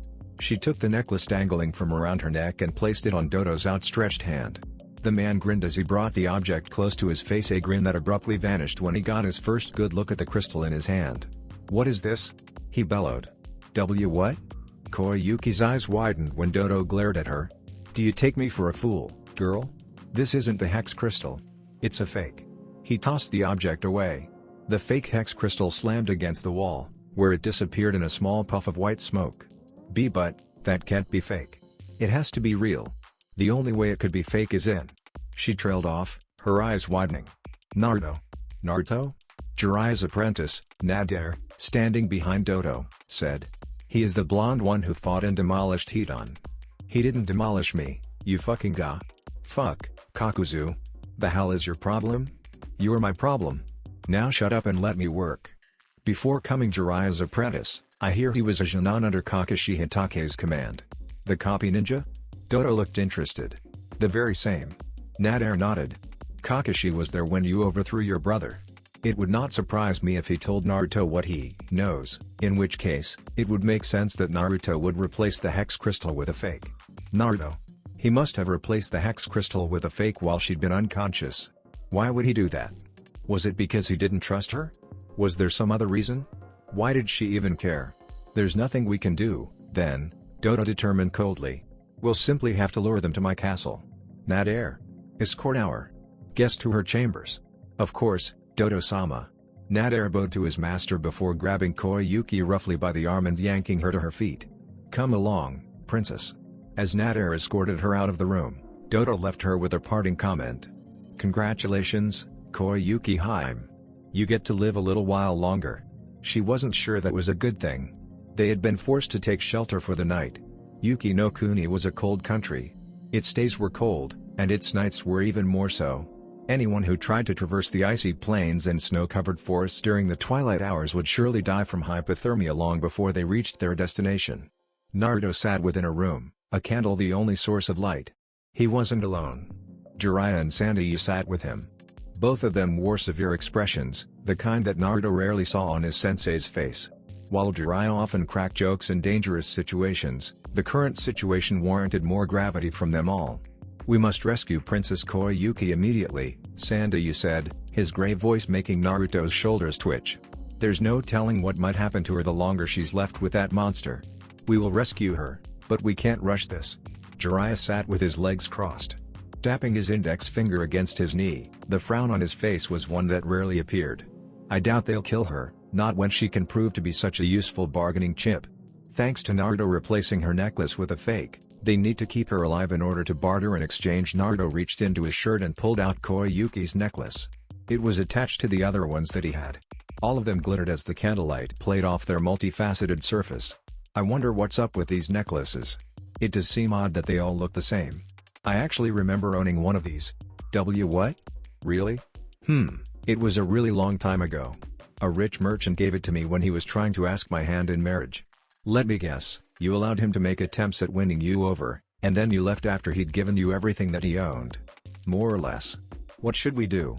Asked Sandayu. Naruto focused once more on the older man, who appeared to be fraught with worry. The lines of his face had creased more than usual. His skin, ashen and pale, gave him a ghastly pallor. Naruto supposed it was natural for the man to look like this. He could only imagine how awful it was to know that someone who was important to you had been taken hostage. Our rescue operation will have to be done during the day, Jiraiya said. My plan is for myself and your army to act as a distraction. Our goal will be to draw the enemy out. In particular, I would like to force Hidan and Kakuzu into battle with me. While we're dealing with Doto's forces, Naruto will sneak in, rescue the princess, and then sneak back out. Are you sure that's a good idea, Uro-sennin? Naruto asked. Not to be rude, but we're talking about 2S rank shinobi. Are you sure you're going to be enough to handle those two on your own? Are you doubting my skills? Jiraiya asked, finally breaking into laughter. You should know better than to doubt the great Jiraiya-sama. If you say so. Naruto shrugged. In either event, killing them isn't in my game plan, Jiraiya admitted. Those two aren't the type that you can just off like a couple of rookies. Both of them are called immortal for a reason. Kakuzu has been around since the time of the Shodai Hokage, and Hidan, well, you've already seen what he can do. Naruto didn't need a reminder. He remembered how he'd beheaded Hidan, but the bastard had still been alive even then. That shouldn't have been possible. Even Naruto, who'd gained a form of immortality, would die if his head was cut off. Jiraiya continued. My plan is to hold them off long enough for you to rescue Koyuki, and then get your ass back to me. Once we've got them one-on-one, I'm sure we can get rid of them. Kakuzu might be difficult, since I don't know anything about him, but Hidan is actually pretty weak. From what I've seen, you can defeat him, if not kill him. If you can cut off and seal away his head, then you've won. Outside, the wind howled, causing the windows to rattle. Naruto frowned as he tried to ignore the sound and focus on the plan. While those two Akatsuki members were definitely a problem, they weren't the only one. What about Nader and the other Yuki ninja? Naruto asked. If you're busy dealing with those two, then Nader can come out with a squad of shinobi and attack Sandayu's forces. If that happens, the entire battalion of samurai will be demolished. No offense to Sandayu and his men, but they were not shinobi, or even what he would call true samurai. Old veterans past their prime and young men who'd never experienced battle, that was what they were. People like that could not defeat shinobi of the caliber of Nader. Heck, even a regular Yuki ninja with those strange kunai launchers could decimate Sandayu and his forces. I don't think you will need to worry about that, Naruto-san. Sandayu pressed a hand to his chest as if to emphasize his point. Though we may not look it, our forces are strong, and our determination is stronger still. Naruto didn't want to be the one to tell this man that determination meant little in the grand scheme of things. Considering how most of his time at the academy he did nothing but his determination, telling someone else that it wouldn't matter felt like an awful thing to do. Fortunately, he didn't have to. Naruto brings up a good point. Jiraiya rubbed his chin. Nader isn't a normal shinobi, and that chakra armor gives him a huge advantage in combat. He could probably defeat your forces on his own. This isn't even mentioning the technology that they have at their disposal. In a straight-up fight, I'm afraid your forces would be wiped out. Then why don't we change our tactics a bit, Naruto suggested. With that, he began to lay out his plan to the other two. Doto sat on his throne, contemplating the most recent series of events. Two of his more powerful shinobi were dead, which left Nader and a horde of cannon fodder to fight for him. That wasn't necessarily good, but he could always make better shinobi through human experimentation and mechanical augmentation. Beside him, Hidan and Kakazu stood silently. Fuck, I'm bored. Well, almost silently. Shut up, Hidan. Maybe I will if you can make me. Doto would have sighed if that hadn't been so out of character for him. These two members of Akatsuki were annoying, but they were also strong. Either one could have destroyed Nader, Fubuki, and Mizore in 1-on-3 combat if the mood struck them. Considering they were now dealing with Jiraiya the Sannin and his apprentice, it was a good thing he'd possessed the foresight to hire them. Down below his elevated throne, Nader knelt down before him. As one of the ninja who'd served him since before his inception, Nader was his most loyal subordinate. As such, he was also the one who acted as his bodyguard. He wondered when those two shinobi would show up to rescue Princess Koyuki, who was even now being kept in the dungeon below the palace. He would have expected them to have shown up by now. Then again, this was Jiraiya they were up against. The man might have acted like a fool, But there was a reason people hailed him as one of the most powerful shinobi in the elemental nations. Just then, the doors to his throne room creaked open. A man dressed in the traditional white and gray garb of a Yuki ninja rushed into the room, moving before the throne and kneeling down. "My lord, you bade us to tell you when Jiraiya of the Sannin was spotted. Our men have seen him moving toward the palace with an army of samurai." "An army of samurai, you say?" Doto murmured. "It must be that group that we almost killed a while back," Nadara said. "What would you have me do, my lord?" Doto thought about the situation for a moment. This sounded a lot like a feint. Having a large army like that come in a full-on frontal assault, while normally sound, wouldn't work against his forces, and Jiraiya had to know that. In which case, "Nader, I want you to take our troops out and meet Jiraiya in combat. Destroy him." "Yes, my lord," Nader said. Whoa, hold the fuck on," Hidan complained loudly. "You want to use these dipshits in a fight and not me? What the fuck? I thought I'd finally be allowed to kill people, and now you're telling me that this bitch is going to fight instead?" "Shut up, Hidan," Kakazu snapped. "We're not getting paid so you can gripe. I don't fucking care about getting paid. Jashin only needs to be paid in blood." "Do not worry," Doto assured Hidan, his face widening into a grin. "I've got another plan for you too." Zox Jiraiya stood on a cliff overlooking Doto's palace. In truth, it didn't seem like a palace so much as it did a fortress. Massive spires jutted into the sky like stakes, a wall surrounded the entire compound, and the only way in was the large gate in front. From his bird's-eye view, he could see past the gate. Inside the compound were various buildings and facilities. Jiraiya couldn't begin to guess what they were, but the one in the center, which was massive compared to the others, was most definitely Doto's private chamber. As he continued to watch, the gates opened and a horde of shinobi marched out. It seemed they were aware of Sandai's forces. Of course, they probably weren't aware that those forces were all fakes. Either way, it was time to do his part. "Hey, one ninja against an army," Jiraiya chuckled as he ran through a series of hand seals. "I feel a strange sense of nostalgia." Kushios no Jutsu. The summoning jutsu took a lot of chakra on the best of days. However, in that moment, Jiraiya poured more chakra into it than he normally did. He'd been gathering his chakra ever since this morning just for this moment. Oddly enough, the smoke that normally clouded everything around him was surprisingly small. In fact, it was just 2 short puffs. "What are you doing calling us out to somewhere so cold?" a croaking female voice shouted. "Jiraiya boy, I hope you have a good explanation for why you're calling us out like this," another voice said. 2 toads had appeared on his shoulders, one male and one female. The male was a green toad with white hair that appeared reminiscent of a mohawk. His eyebrows were thick and he had a small goatee. 2 capes covered his body, a high-collared one and a simpler version on the inside. The female had a green underside and purple markings around her mouth and back. She was wearing what looked like a hairnet on her head, with hair rollers underneath.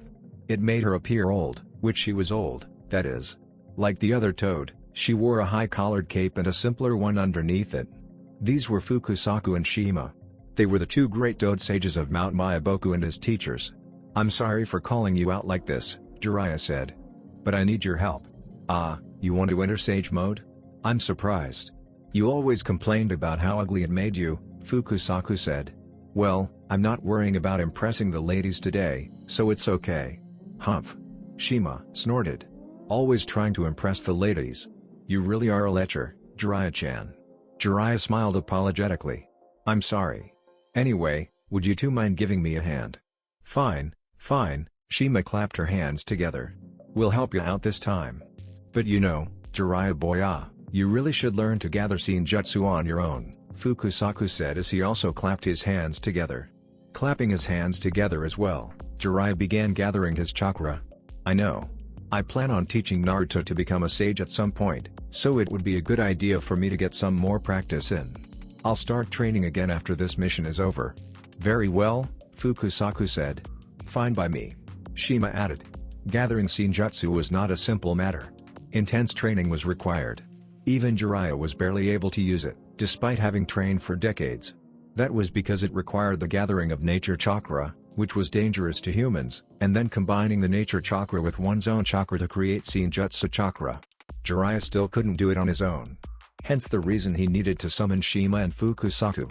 He could feel the chakra gathering around him as Shima and Fukusaku helped direct the nature chakra's flow into him. His body became enhanced. He could feel power flowing through his muscles, could feel his chakra expanding. Senjutsu not only enhanced the body, but it made one's chakra far more potent. Jutsu became more powerful, attacks became more destructive, and the body became capable of withstanding a lot more punishment. Even though Jiraiya was a novice at Senjutsu, he was still a force to be reckoned with whenever he used it. "Alright," he said with a grin. "Let's go wreak havoc on these fools." With a crackling laugh, Jiraiya leapt down from the cliff and descended toward the army as they were emerging from the gate. Several kilometers away, the army that had caused the gates to open disappeared within a puff of smoke. Zox within a darkened tunnel, Naruto and several grizzled old men walked. One of them was Sandayu Asuma, who stayed beside Naruto, guiding him along the path they needed to take. "It's a good thing you remembered this hidden passage," Naruto said. "Otherwise sneaking into the palace would have been a hell of a lot harder. During Doto's rebellion, this was the passage that I took to escape," Sandayu said. The flames of war were everywhere. Death had been around every corner. "I remember looking for Princess Koyuki and, when I couldn't find her anywhere, I fled by myself. To this day, my greatest shame was not rescuing her, even though she had already been saved by that man." "That man?" Naruto asked. Sandayu moved the light in his hand, revealing the worn-down tunnel, which was made of old stones that were cracked and decayed. Water dripped from cracks in the ceiling, hardening into sharp icicles. Naruto didn't think any of them would fall. They looked steady. However, should they fall on one of these men, well, he didn't want to be the one to clean the floor of their blood. "His name was Kakashi Hatake," Sandayu said. "You might know of him, since he's a shinobi for Konoha." Naruto remembered telling Neji that fate was bullshit, but hearing what Sandayu said made him wonder if there might be such a thing as fate. What were the chances that he'd be taking on a mission in the same place as his first sensei? "What was Kakashi-sensei doing here?" he asked. "He was apparently on a mission for Saosetsu-sama." Sandayu turned down a corner. Naruto and the others followed him. "I'm not sure what it was, since I wasn't informed, but I hear it had something to do with a dream of Saosetsu-sama's." "A dream?" "Yes." Naruto was tempted to ask more, but then they arrived at a stairwell. Dark and worn, derelict and rundown, cracks traveled along the gray stones, which appeared glassy. Ice. They were covered in ice. "This is going to be a bit of a problem," Sandayu said. "No, it won't." Naruto stepped forward. "I can melt this ice easily enough. Just follow me." Naruto called upon his chakra, which he channeled to his feet. Steam rose all around him. The ground hissed, or rather, the ice that had been covering the ground hissed as it melted instantly, bursting into thick steam. What the? Sandayu stumbled backward, away from Naruto. "My chakra is pretty potent. It's also quite hot." Naruto placed one foot on the staircase. The ice melted, hissed, and then evaporated within seconds. "I can melt this ice pretty easily like this. Just follow a few seconds behind me." Right." Naruto walked up the stairs, which lead into what, at first glance, appeared to be a hallway. It wasn't until he'd looked left and right that he realized this wasn't a hallway at all. It was a prison. Rusted bars stood in front of large cells that looked as if they hadn't been used in decades. Every cell was empty, filled with nothing but cobwebs, chains hanging from the ceiling, and decrepit bricks that seemed like they would fall apart if touched. Naruto and the others walked through the prison. They moved cautiously. There was no telling who might have been around, though it seemed as if this place had been abandoned long ago. "This place used to be a prison for criminals," Sandayu said. "But since Doto kills anybody he deems a criminal, it's probably been abandoned." Naruto shook his head. "Not quite." "What?" "Be quiet?" Naruto stopped everyone and had them hide underneath a walkway over their heads. Footsteps echoed from above, precise and measured, quiet a shinobi's walk. Gesturing for Sandayu and his men to remain where they were, Naruto channeled chakra into his legs and leapt into the air. He latched onto the walkway. By applying chakra to his hands, he was able to stick onto it. The footsteps were getting closer. Naruto waited until they had passed before swinging himself onto the walkway. A guard was walking away, having not heard him. Keys dangled from his waist. Naruto didn't hesitate, moving behind the man and snapping his neck before the shinobi was aware of the danger. Setting the man on the ground, Naruto unhooked the keys and searched through the jail cells until he found the person that he was looking for. Princess Koyuki didn't appear to be injured, though her expression reminded him of a beaten child. She hung from shackles attached to her wrist, which were in turn attached to the ceiling. They looked painful. Her wrists were red, the skin rubbed raw. "Koyuki." She raised her head. Her eyes widened. And Naruto? What are you doing here? How did you find me? Naruto raised a hand to his lips. Keep it down or some other guards might hear you and come running. As if his words were prophetic, the loud clanging of feet reached them. Fortunately, it wasn't other guards coming to see what the commotion was. It was just Sandayu and his ragtag band of fighters. Princess Koyuki, Sandayu cried. You're alright. Naruto facepalmed as the sound of the various shouts and cries echoed all around them. And he just finished telling Koyuki to be more quiet. Zox, he's a demon. Monster. Monster. I want my mommy. The shinobi had barely a second to realize the danger they were in. One moment they were on their way to defeat an army. The next Jiraiya was in the middle of their formation, decimating them like they were newborn pups. The thing about Senjutsu was that it didn't just grant someone a few extra abilities. Everything about them was enhanced to levels that most humans would have never been able to reach on their own. Heightened reflexes. Enhanced strength. Incredible sensing abilities. This was on top of having his chakra nearly quadrupled. Those whose ranks he'd appeared within had tried to fight back at first, but as the minutes passed, their hope for victory had waned. Now, many of them were trying to flee. Jiraiya wouldn't let them. Oh, no you don't. Kaden, Gamuenden. Working in conjunction with Shima and Fukusaku, who both spat out oil, Jiraiya launched a massive fire bullet from his mouth. It slammed into the oil, creating an even larger, hotter flame. The fires then crashed into a group of shinobi who'd been trying to flee. The ninja screamed in agony as the conflagration burned them within seconds. Jiraiya ignored them and turned to the others. A massive Rasengan appeared in his hands, which he didn't hesitate to slam into another group of ninja. The explosion of energy that went up was very much like a maelstrom. Bright blue energy expanded outwards and engulfed the area around it, transforming into a dome, which, when cleared, revealed a massive crater. Are you sure you needed us for this, Jiraiya-chan? Shima asked. These idiots don't seem like much of a threat. Jiraiya-boy could have easily handled these on his own, Fukusaku agreed. If I only had to deal with these small fry, then I wouldn't have called you too, Jiraiya said. Does that mean you're expecting a troublesome opponent? Fukusaku asked. 2 troublesome opponents. As if his words had prophetic powers, several ice spikes were suddenly launched from the ground, trying to skewer him. Jiraiya leapt backward. However, as he did, a dozen birds made of ice flew at him from behind. They would have struck him in the back had he not used the replacement technique at the last moment. Someone is waiting for him when he reappeared several meters away. It was Nadaroga, the Yuki shinobi who he'd battled a while back. Nadar tried to get in close, engaging him in a taijutsu battle, but the man clearly wasn't a taijutsu specialist. His moves were slow. What's more, even though Jiraiya was technically an ninjutsu specialist himself, he was leagues above the sky when it came to hand-to-hand. He was also using Kawazuku-mite. A fist came at Jiraiya. It was dodged more easily than when Jiraiya was avoiding attacks from angry women after peeping. In retaliation, he threw his own punch. While Nadar did dodge the actual attack, he couldn't avoid the side effects that came from using Senjutsu. Buwa? Even though the fist was dodged, Nadar was still sent flying backwards. He was lifted off his feet, sailed through the air, and then slammed into a cliffside with enough speed to cause an avalanche that buried him underneath several hundred pounds of snow. When a practitioner of Senjutsu used Kawazuku-mite, the sage chakra created an aura around them, which acted as an extension of themselves. With this aura, Jiraiya could extend the range of his physical attacks. What's more, because nobody but another Senjutsu user could sense Senjutsu chakra being used, it meant that Nadar wouldn't be able to figure out how Jiraiya had still hit him even though he'd dodged. Hyotan, Rogue Nadar no Jutsu. The large hill of snow that had buried Nadar suddenly erupted. Several snow wolves burst from the snow and tried to attack Jiraiya.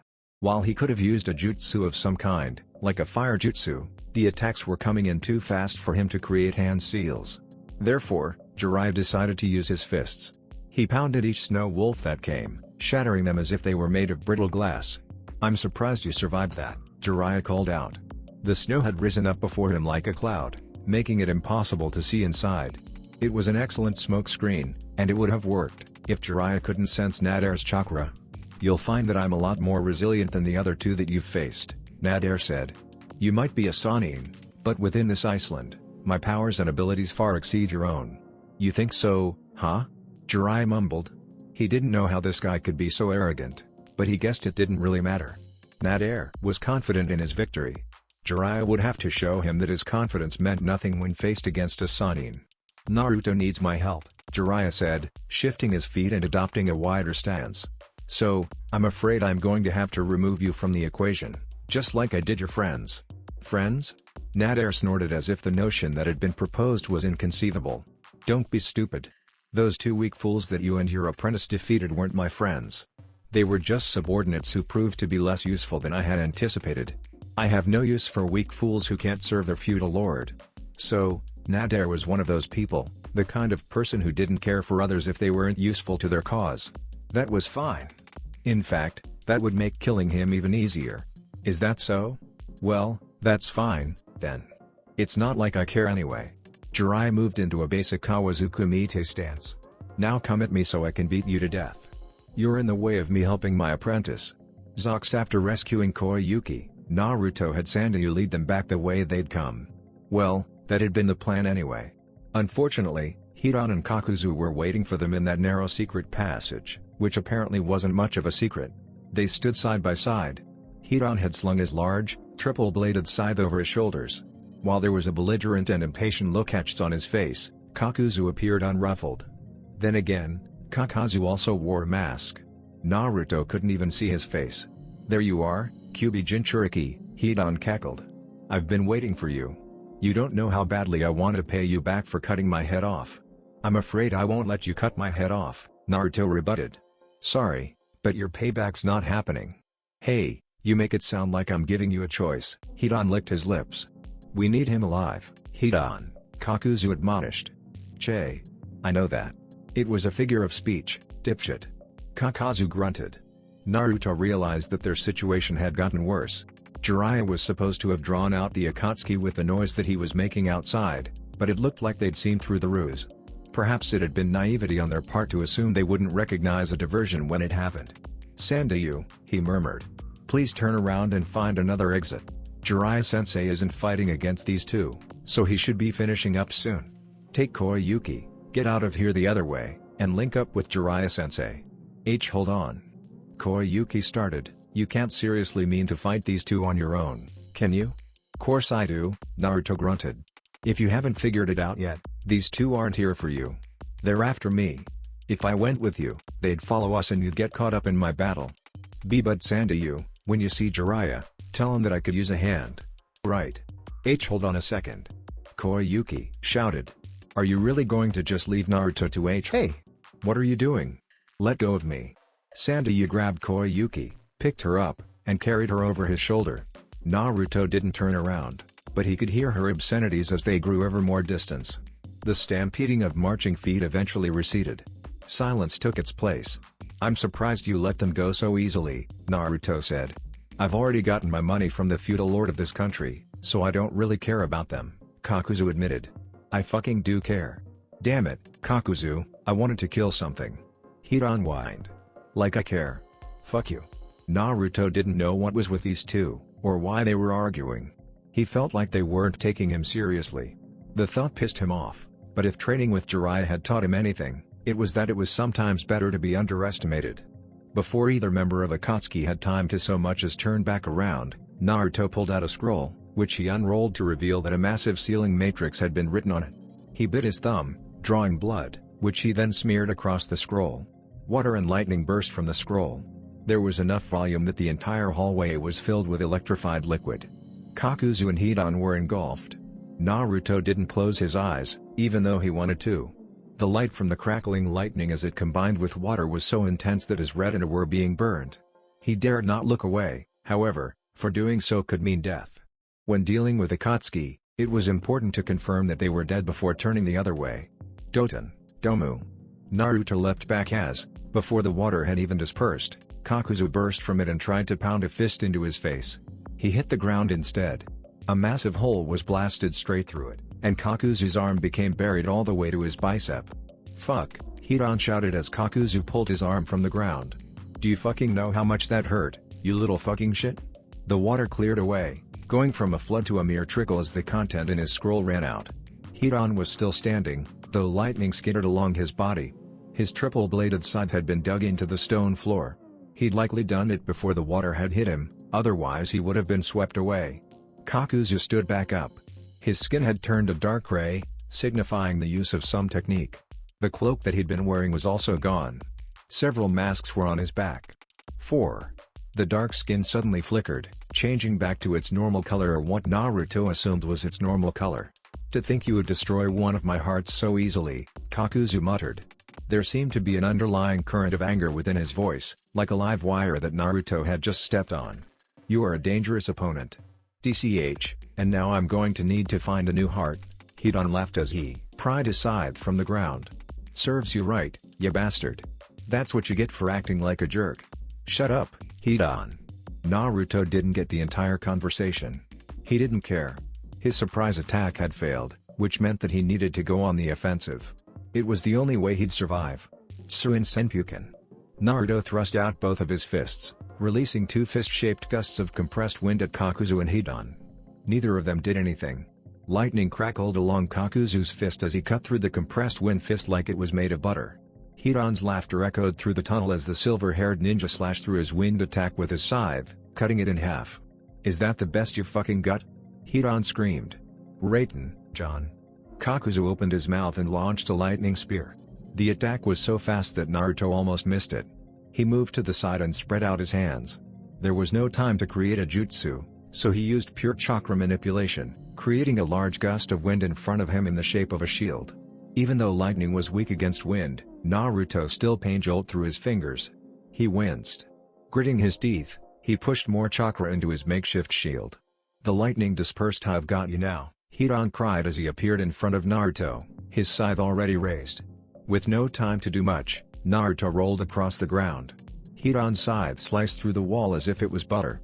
As Naruto kicked to his feet, the insane Jashinist attacked him again. The air in front of Naruto was cut.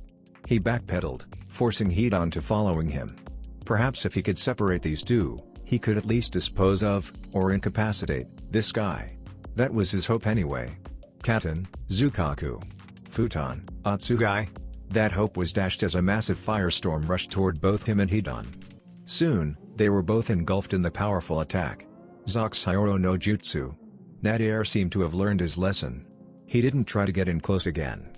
Kneeling on the ground, he released chakra into the earth, which Jiraiya could feel like a vibration beneath his feet. While he didn't know what was coming, he already knew that these Yuki ninja used snow in their jutsu. Leaping into the air, Jiraiya avoided the large ice pillars that jutted from the ground and tried to skewer him like an angry female kunoichi with an naginata. While still in mid-air, he held out his hand. Chakra swirled around the hand. A Rasengan was formed. Then it grew larger and larger, until it was nearly 10 times the size of a regular Rasengan. Senpo, Cho-Odama Rasengan. Jiraiya fell back toward the ground. He slammed his attack into the ice pillars, which became engulfed in a massive explosion. Icy winds kicked up. Snow and bedrock was launched into the air. Thanks to the fierce winds, Jiraiya was blasted backwards, but he used that to flip around and land several dozen feet away. His opponent wasn't so lucky, though perhaps that was to be expected. Nadir had been close to the explosion. When the massive dome-shaped blast of highly condensed chakra struck the ground, he was hit with the full brunt of the attack. The fierce winds lifted him off his feet, icy shards pelted his body, and when he struck the ground, another large cloud of snow was kicked up. Jiraiya sensed the small burst of chakra that signified a replacement technique being used. He guessed Nadir had replaced himself with some ice at the last minute or something. Seconds later, a loud shout rang out around him. "Hyotan, Harimoko!" Ice burst from the ground, shifting into a massive tiger that launched itself at Jiraiya. The attack was destroyed when he punched it. "Now it's my turn." Ranjishigami no Jutsu. Jiraiya channeled his chakra into his head, manipulating his metabolism and causing his hair to grow near instantly. Several thick bundles of hair slammed into the ground several meters away. Nadir appeared from beneath the surface and leapt back to avoid the strands of hair, which punched through the ground and kicked up more snow. Shima. Fukusaku. On it, Jiraiya boya. Let's finish this. Katen, Dienden. Jiraiya created oil inside of his body with Shinjutsu chakra. Fukusaku and Shima did the same, causing them to swell up like a pair of balloons. As the oil filled their mouths, all three of them released it in a massive stream, which ignited seconds later, and then merged into a much larger inferno. Nadir screamed before, seconds later, he was overtaken. When the technique ran its course, Nadir was gone. Not even ash remained. "It looks like the battle is over," Fukusaku said. Jiraiya turned around and ran toward the castle.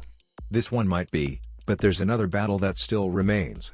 This next battle, is that the reason why you called us? Yes, Jiraiya grunted.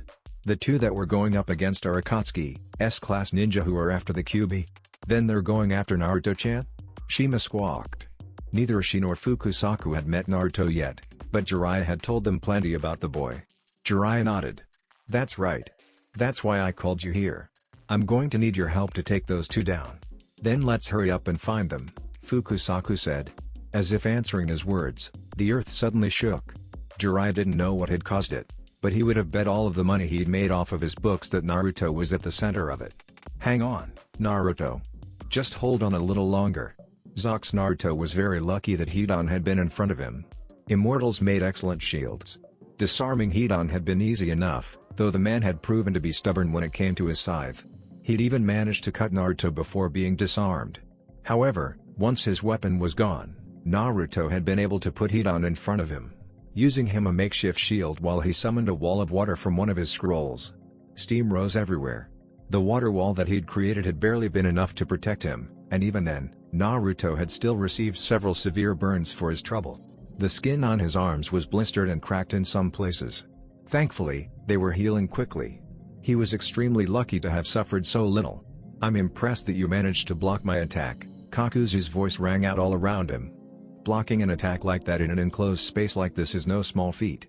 Those seals of yours really are problematic. Oh, yeah? Well, that combination attack of yours was really problematic for me, so I guess that makes us even. Yes, I suppose it does. Oi. Stop fucking talking you two. Kakuzu. What the fuck was that about? You nearly fucking incinerated me, Hidan shouted from somewhere within the steam. Naruto had shoved Hidan in front of him when the attack had hit, using him as a first line of defense. He'd been hoping that Kakuzu's attack would have destroyed him. It looked like that was wishful thinking. Oh, you're still alive? The fuck is that supposed to mean? When the smoke cleared, it revealed that not only had Naruto survived Kakuzu's attack, but Hidan had as well. Though the man looked like he'd seen better days, certainly. His clothing was burnt and turning into ash in some places, his skin had numerous third-degree burns, and there were several cracks along his body, as if the heat had broken apart his skin. Dark red blood oozed from within the cracks. He was standing inside of a circle. It looked like the circle, a pentagram, had been made from somebody's blood, though that blood was blackened and burned. Hidan had also gotten a hold of his scythe again. Fresh blood dripped from one of the blades.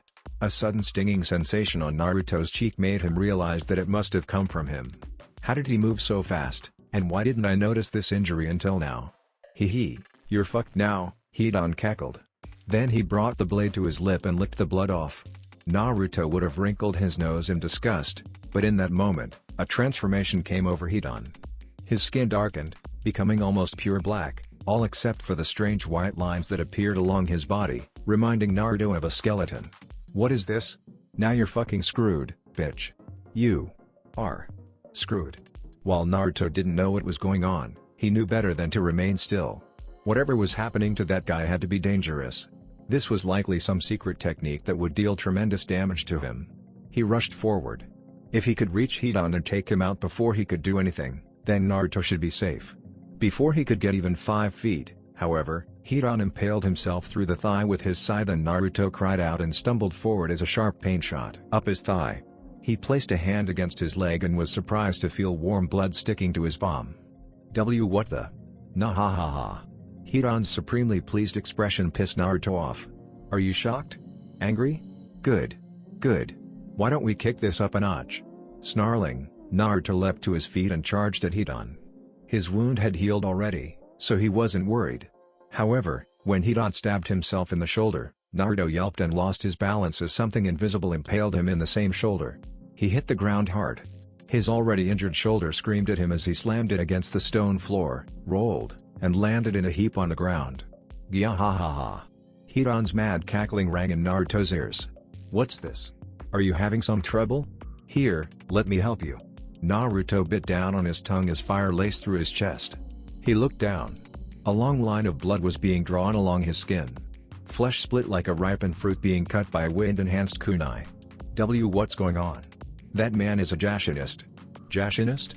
Yes, he worships the god, Jashin. It's a false god created by humans. Really, this man is just a human experiment. His immortality was granted to him for his technique. Basically, by ingesting the blood of someone else while standing in that circle, he can inflict any damage given to him onto the person whose blood he ingested. I see. That's a troublesome ability. It is, but if you can get him out of that circle, or destroy it, you can negate his ability. Right. Got it. Thank you, Q. Anytime. Naruto was thankful for his high-level regenerative abilities. That was the only reason he hadn't been more grievously injured. Still, if he didn't do something soon, then he'd likely pass out from pain if not blood loss. Standing to his feet, Naruto glared at Hidan, who laughed some more. That's a good look, shitstain. Bitches like you need to know their place. A growl escaped from the back of Naruto's throat as he tucked his arms into his torso. I'll show you my place. Tsuin Senpuken. 2 compressed bursts of air were jettisoned from Naruto's fists. Hidan laughed. You can't hurt me with that. You're just going to hurt the 2 powerful spheres compressed air slammed into the ground, and, more specifically, the circle that was the basis for Hidan's technique. The ground was crushed, denting and cracking, breaking up the lines that made the circle. Hidan's transformation vanished. What? Hidan's shout was cut off as Naruto channeled chakra to his feet and blasted off the ground. He was in front of Hidan before the man could react. Grabbing Hidan's head with both of his hands, he brought the man down to his knee. The loud crunch of a nose breaking echoed across the hall. Blood ran down Naruto's knee, warm and thick. The scent of copper filled his nose, making it wrinkle. Kia. My nose. You broke my fucking nose, you little shit. I'm gonna break more than that, Naruto declared. Futon, Atsugai? A voice came from behind him. Naruto turned around.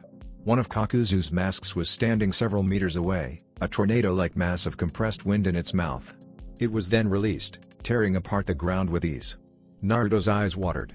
The intense wind not only tore the ground apart, but also the walls and ceiling. Was this man trying to bury them underneath tons of rubble? Naruto unfurled a scroll, which contained a pre-written storage seal. The scroll was at least 2 meters in length. He lifted it over his head and channeled chakra into it, causing the scroll to glow a light blue as it activated. The debris that had been falling toward him was sealed within the scroll. Naruto then threw the scroll in front of him and released the contents, which he then shoved forward with an intense blast of wind chakra. His hope was to negate Kakuzu's attack with an attack of equal power. The 2 wind attacks collided in the middle. The rubble between them was crushed. However, true to Naruto's hope, his wind technique plus the large chunks of stone helped negate Kakuzu's jutsu, leaving him uninjured. This isn't good.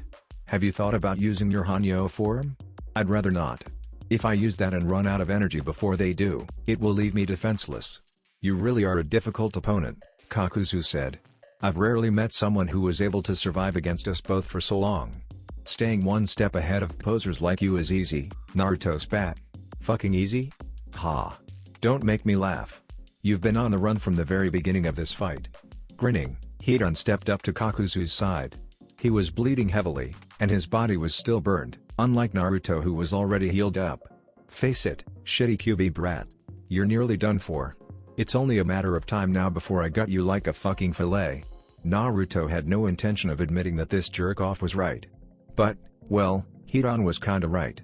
He wasn't on his last rope, but neither were they. While Hidan might have looked like death warmed over, Kakuzu was perfectly fine. What's more, Hidan didn't appear to be bothered by the damage that had been done to him. You've put up a good fight, but it ends now, Kakuzu said, and 3 creatures with masks for faces emerged from his back. Oh, fuck. Gay haha. Time to say your prayers, shitty QB brat. Hidan rushed forward, killing intent pouring from him like water from a broken sieve. Naruto readied himself for the next round of this battle. He didn't have much hope of winning, but he would be damned if Kushios, Gamaguchi Shibari. The world around them became pink.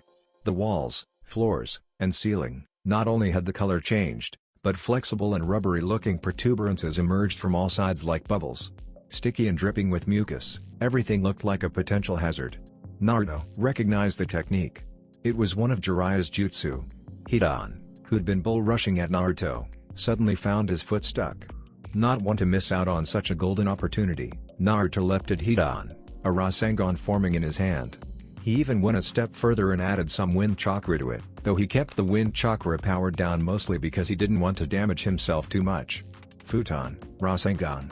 Naruto slammed into Hidan, who raised his scythe to try and slice at him. It was fortunate that he'd already taken this action into account. He flipped over the attack and, while in midair, slammed the Rasengan down on the scythe. Metal squealed as the wind-coated Rasengan sliced through all three blades. What the fuck? My scythe. Still in midair, Naruto spun around and created another wind-style Rasengan in his other hand, and then he slammed it into Hidan's face. The result was not pretty. Hidan's head exploded as if it had been stuck inside of a grinder. Blood, bits of brain matter, and skull fragments flew across the dodesophagus, splattering along the walls and clattering to the floor. Hidan's body remained standing. Miraculously, it was still moving, as if it was trying to find its head. Naruto realized that this man really might have been immortal. So he slammed another wind-style Rasengan into Hidan. His body was torn apart as well. Naruto, his face and the front of his body covered in blood, breathed heavily, as if he'd exerted himself a great deal more in that 1 second than he had for the entire battle. If this doesn't kill him, then I don't know what will, he declared. No, he's dead. Not even someone who's been enhanced like that man can withstand having their entire body destroyed. Good to know. Naruto. It wasn't until he heard his name being called, but Naruto suddenly realized that Jiraiya was with him. Of course, his sensei had to be there. This technique was his doing. Still, having Jiraiya suddenly appear out of nowhere like that was startling. Uro-senin. Jiraiya whacked Naruto over the head. Don't call me that, brat. It's Jiraiya-sensei. Sensei. Whatever. Naruto rubbed his head. What are you doing here? More importantly, what happened to your face? Jiraiya's face had become quite hideous. His nose had grown large and bulbous. Warts had appeared all over his face, and his eyes reminded Naruto of a toad's. Now that he was looking, Jiraiya's entire body had taken on a more toad-like appearance. His hands were webbed, his body was hunched, and there were two small toads sitting on his shoulder. Wait. Small toads sitting on his shoulder? Hello, Naruto boy, the male toad said. My name is Fukusaku. I am one of the sages of Mount Myaboku. It's a pleasure to make your acquaintance. And I'm Shima. The female spoke with a huff. I'm glad I can finally put a face to a name. Nice to meet you too, he said, looking at Jiraiya for an explanation. These are the two elder toad sages of Mount Myaboku. They were sort of like my senseis when I was your age and helped me a lot. I see. Naruto didn't really see, but he decided not to bother with it. Anyway, where did Kakuzu go? He escaped, Jiraiya said reluctantly. I think he realized that I was coming and left before my technique was complete. I'm sure he's long gone by now. Naruto looked around, and, indeed, it seemed as if Kakuzu had fled the battle. That was disheartening. After the trouble that man had given him, he'd been looking forward to giving him a little payback. Still, I'm impressed, Jiraiya commented as he dispelled the technique. The walls, floor, and ceiling went back to normal. You managed to fight against two S-rank criminals and survive long enough for me to arrive. That's no small feat. Thank you. Naruto shook his head. There were more important things to be worried about than being embarrassed. If you're here, does that mean you ran into Sandayu and the others? Sandayu and the others? The questioning look on Jiraiya's face made Naruto feel like someone had punched him in the gut. He knew, from that expression, that Jiraiya had not, in fact, met up with Sandayu and Koyuki. Naturally, this also meant that Sandayu and Koyuki had not made it outside of the castle, which in turn meant. Damn it. Swearing, Naruto rushed out of the decimated hallway. He ignored Jiraiya's shouts, burst into the jail, leapt to the top floor, ran down several lateral passages, and eventually found himself in a massive room. It looked like a throne room. It was large and empty, with a single raised podium that had a large-ass chair on it. There was a hole in the roof. Sandayu and his men were in the room, on the ground. Many of them appeared to be dead but a few unconscious. Naruto ran up to Sandayu, who lay on his back, and knelt down. Sandayu. Where's Koyuki? With a haggard groan, Sandayu opened his eyes and blinked several times. Blood stained his lips. That said, he didn't seem to be in danger of dying anytime soon. Koyuki was taken. Doto. He. Say no more, Naruto cut him off. Where did he take her? Our Rainbow Glacier. Sandayu lifted his hand and pointed in a direction beyond the castle. Naruto nodded and stood up. Hang in there, Sandayu. I'm going to rescue Koyuki and kick Doto's ass. Without wasting another second, Naruto channeled chakra into his legs and leapt through the ground. His destination, Rainbow Glacier. Zox Naruto should have known that reaching Doto wouldn't be that easy. Like, there must have been some universal law that said anything Naruto wants to accomplish has to be as ridiculously hard as possible or something. Yes. Someone up above must have truly hated him. Raiten, John. A spear of lightning blasted out from the treetops. Naruto reacted more quickly than even he'd expected, substituting himself with a log and reappearing on a branch several meters away. The lightning spear slammed into the ground. Snow sizzled as it was fried by electricity, and the ground shook like a ship struck by cannon fire. In retaliation for the lightning spear, Naruto launched a double senpuken at the treetops where the spear had come from. Kakuzu burst from the tree. He landed on the ground and glared up at Naruto, his red and black eyes irritated. "This is as far as you go, Kyuubi Jinchuriki," Kakuzu said. "I may not be able to take your heart, but since you've appeared before me, I refuse to come back to Akatsuki empty-handed." There were so many words that Naruto could have said in that moment. Fortunately, he wouldn't get to say anything of them. Udomura Sengan. Like a descending meteor, Jiraiya fell from the sky. Kakuzu jumped back as the Toad Sage hit the earth. A massive explosion of energy caused the ground to erupt. Jiraiya leapt back, toward Naruto, and grinned at Kakuzu. "Sorry, but the day I let you take my apprentice will be a cold day in hell. Uro-senin? DCH. Would it kill you to give me some respect?" "It might. What are you doing here?" "What's it look like I'm doing?" "I'm here to deal with this guy while you go rescue the princess." Jiraiya cracked his knuckles as he stared at Kakuzu. "Anyway, why don't you get going? I can handle things here." "Right. Thanks. Sensei." "Now you call me Sensei." Naruto took off, leaping clear over Jiraiya and Kakuzu. He thought the Akatsuki member would try to attack him. Kakuzu didn't. He must have realized that attacking him while Jiraiya was there would invite an attack in retaliation. It wasn't long before the two disappeared from his sight as he continued running. The sounds of battle echoed behind him. Zox Naruto eventually reached the Rainbow Glacier. True to its name, the place that Naruto stood in was a valley set between several mountains, and standing over him like silent guardians were three massive glaciers. Their icy figures gleamed in the bright sun, which seemed to contrast with the tense atmosphere. Standing in the center of these massive pillars of ice, Doto used Koyuki as a shield. He stood behind her and pressed a kunai to her neck. The expression on Koyuki's face made Naruto clench his fists. "I didn't think it would take you long to find this place," Doto said. "Tell me, boy, do you know what this place is?" Since he didn't know how to rescue Yuki, Naruto shrugged and played along. "Your grave?" Doto sneered. "Cute. This place is where the secret treasure of the Kazuyana family is buried. I've searched for ages and could never find it, but I eventually came upon my brother's journals one day when I was searching for a way to rebuild this kingdom. That was when I uncovered the location. Everything that my brother had worked for, all of the riches that he hid, they are all here. That is why I need the hex crystal. So, hand it over, if you'd please." They were at an impasse, or rather, Naruto was hesitant to give this man what he wanted. "If I give this to you, what guarantee will I have that you'll let Koyuki go?" "On my honor as the king of this country, I promise you that I'm sorry," Naruto cut him off. "But since you've sent assassins after us, your honor doesn't mean shit to me. Instead, here's what we'll do." Naruto created a clone, which he gave the necklace to. "This clone will bring the necklace to you. At the same time, you'll let Koyuki go and have her walk toward me." "And what guarantee do I have that you won't take Koyuki back along with the necklace?" asked Doto. "No deal. Then how about this?" Naruto tossed the necklace near the center of the space between them. "Let Koyuki go and grab it yourself.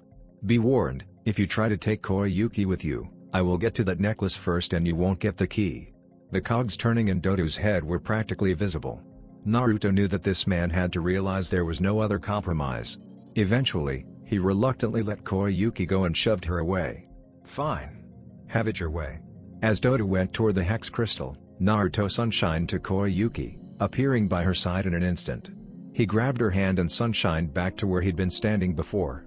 By now, Doto had already picked up the hex crystal and was walking back toward the glacier that apparently hid Saosetsu's treasure. "Are you alright, Koyuki?" Naruto asked. "Why yes," Koyuki said. "But Naruto, my father's treasure. Why did you give him the hex crystal?" "Because this place is going to be a battleground soon anyway." Naruto shrugged. "He knows that I'm not going to let him just walk off with the treasure, just as he knows that you're more valuable as a hostage than a corpse. He's currently setting the playing field against me."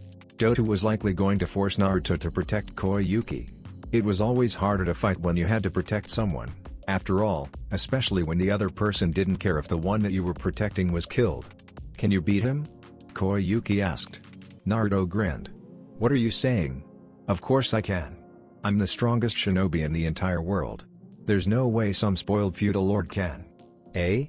Naruto blinked and looked around. Is it just me, or has it gotten warmer all of a sudden?"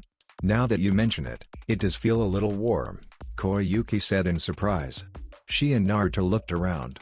Naruto had to blink twice. The snow, it was melting. All of the snow and ice that had covered the ground turned into water, which flowed into a stream that fed into a large lake. The lake must have been frozen underneath the ice. Meters away, ice sloshed off of the glaciers, and Naruto realized that they weren't glaciers at all. They were. "What the hell is this?" Doto screamed as he looked up at the obsidian pillars gleaming like monolithic obelisks. "These are heat generators." Koyuki sounded like someone who'd just been told that the dead could be brought back to life. "I see." Naruto stood up and looked at the obelisks. "This is the treasure of the Kazuyama family. It wasn't money or riches. It was these heat generators. I guess your old man was trying to bring a season other than winter to his people, or maybe he was just trying to bring it to you." Koyuki didn't say anything, but her wide eyes as she gazed around at the melting snow told him enough. Several feet away, Doto was glowering at the generators. Naruto didn't particularly care about what was going through that man's mind. However, this was a good chance to end their fight before it even began. "Hey, Koyuki?" What? Tell me I'm the best." "Yeah? Tell me I'm the best," Naruto insisted. "I need you to tell me that I'm the best ninja you know, that I'm the strongest. If you tell me I'm the best, I'll be able to beat that douchey uncle of yours no problem." Koyuki gawked at him for several seconds, but then, like storm clouds breaking, she smiled at him. "Naruto, you are without a doubt, the greatest, most incredible ninja that I have ever met. Hey! With encouragement like that, there's no way that I could lose." With chakra encasing his feet, Naruto launched himself forward so quickly it was almost like it sunshined. A Rasengan appeared in his right hand. Perhaps it was because of the light from the now melting ice, but the Rasengan suddenly became multicolored, like a rainbow. "Is that rainbow chakra?" Koyuki gaped. Doto noticed his approach and went through several hand seals. "Do you really think I'll let you come anywhere near me? Hyoton, Soryu Bufusetsu." Thrusting out his hands, two black dragons appeared as if bursting forth from the ether. They were launched at Naruto, merging to create a massive back snow dragon that turned into a giant tornado. Naruto didn't know what this technique was, but he wasn't about to let himself be beaten here. He pumped more and more chakra through his body, releasing his own transformation. His hair grew longer and became even more spiky. It also went from blonde to red. His eyes, once blue, became amethyst. Teeth became sharp fangs, nails became claws, and the whisker marks on his cheeks thickened and turned jagged like lightning bolts. Bright purple chakra burst from his body. Naruto slammed his free hand into the monstrous black dragon technique. He might as well have been punching paper. The double black dragon exploded before his fist, shattering into millions of fragments and massive gusts of tornado-like winds. Naruto burst through the intense aftermath of his attack. And then he was in front of Doto, whose eyes were bulging, whose jaw had become unhinged, and whose very presence radiated shock. Naruto grinned. "Eat this, you son of a bitch." Nanaro Rasengan. He slammed the Rasengan into the shocked Doto's chest. The chakra armor that covered Doto's entire body held for several seconds. However, Naruto's chakra was a blend of his own chakra and the Kyuubi's. Corrosive and poisonous, it was far too intense for human technology to deal with, and so, mere seconds after the attack slammed into him, the chakra armor was rent like paper being shredded by a lightning jutsu. Giya. The Rasengan ground through flesh, muscle, and bone. Doto was then sent flying backwards.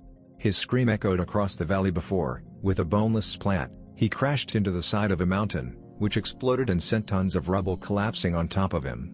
"Compared to my fight with Kakuzu and Hidan, that was really easy," Naruto said, clapping his hands. "I'm almost disappointed in how easy that was. I think we should be glad that it was so easy. I'm personally not interested in fighting anymore right now. I'm the one who did all the fighting. You just sat there on your comfy bed and watched." True, but watching you fight is almost as tiring as if I were to fight myself. Whatever." Naruto stretched his arms and walked back over to Koyuki, who sat on the ground like an idiot. She must have been surprised that the fight had ended so quickly. He didn't blame her. With everything that had happened, he'd been expecting an epic showdown, but it seemed that Doto didn't live up to the hype of his ninja. "Well, Koyuki," Naruto stretched his hand, "how was that? Was I awesome?" Koyuki stared at his hand, and then, with a smile, she took it and allowed him to pull her up. "You were amazing. What did I tell you? Best ninja ever," Naruto said with a grin. "Believe in the future and spring will surely come," a voice announced. He and Koyuki looked around. A large 3D projection had appeared in the air above them. It was of a younger Princess Koyuki, who couldn't have been more than 5 or 6 when it was taken. "What will you do when spring comes, Koyuki?" the voice asked. The little girl's bright smile was like a rainbow after a rainstorm. "I'm going to be a princess." "Oh?" The voice sounded amused. "What kind of princess? Let's see." Little Koyuki looked thoughtful. "One that's strong, and kind, and most of all, one who fights for justice." The voice chuckled. "That's some dream." Koyuki held a hand to her mouth. Tears had gathered in her eyes as her younger self spoke again. "But there's something else that I want to be, too." "And what is that?" The man, who Naruto guessed now was her father, asked. Beaming at the camera, or rather, the one who was holding the camera, Koyuki, her voice full of gusto, said, "An actress." The Koyuki standing next to Naruto laughed as her tears finally fell. They were not tears of sadness, however, as the smile on her face proved otherwise. They were tears of joy. Several dozen meters away, the director, who must have arrived sometime during Naruto's fight, turned to his cameraman. "Tell you got all that?" The cameraman gave the director a thumbs up. Zock's preparations for Koyuki's coronation had gone underway. It was a large event. Not only did the people of Yuki no Kuni need to be informed about the new regime change, but repairs had to be effected to downtrodden cities. Koyuki had to make several appearances to let everyone know about her, and everyone needed to learn about the heat generators that had melted the snow.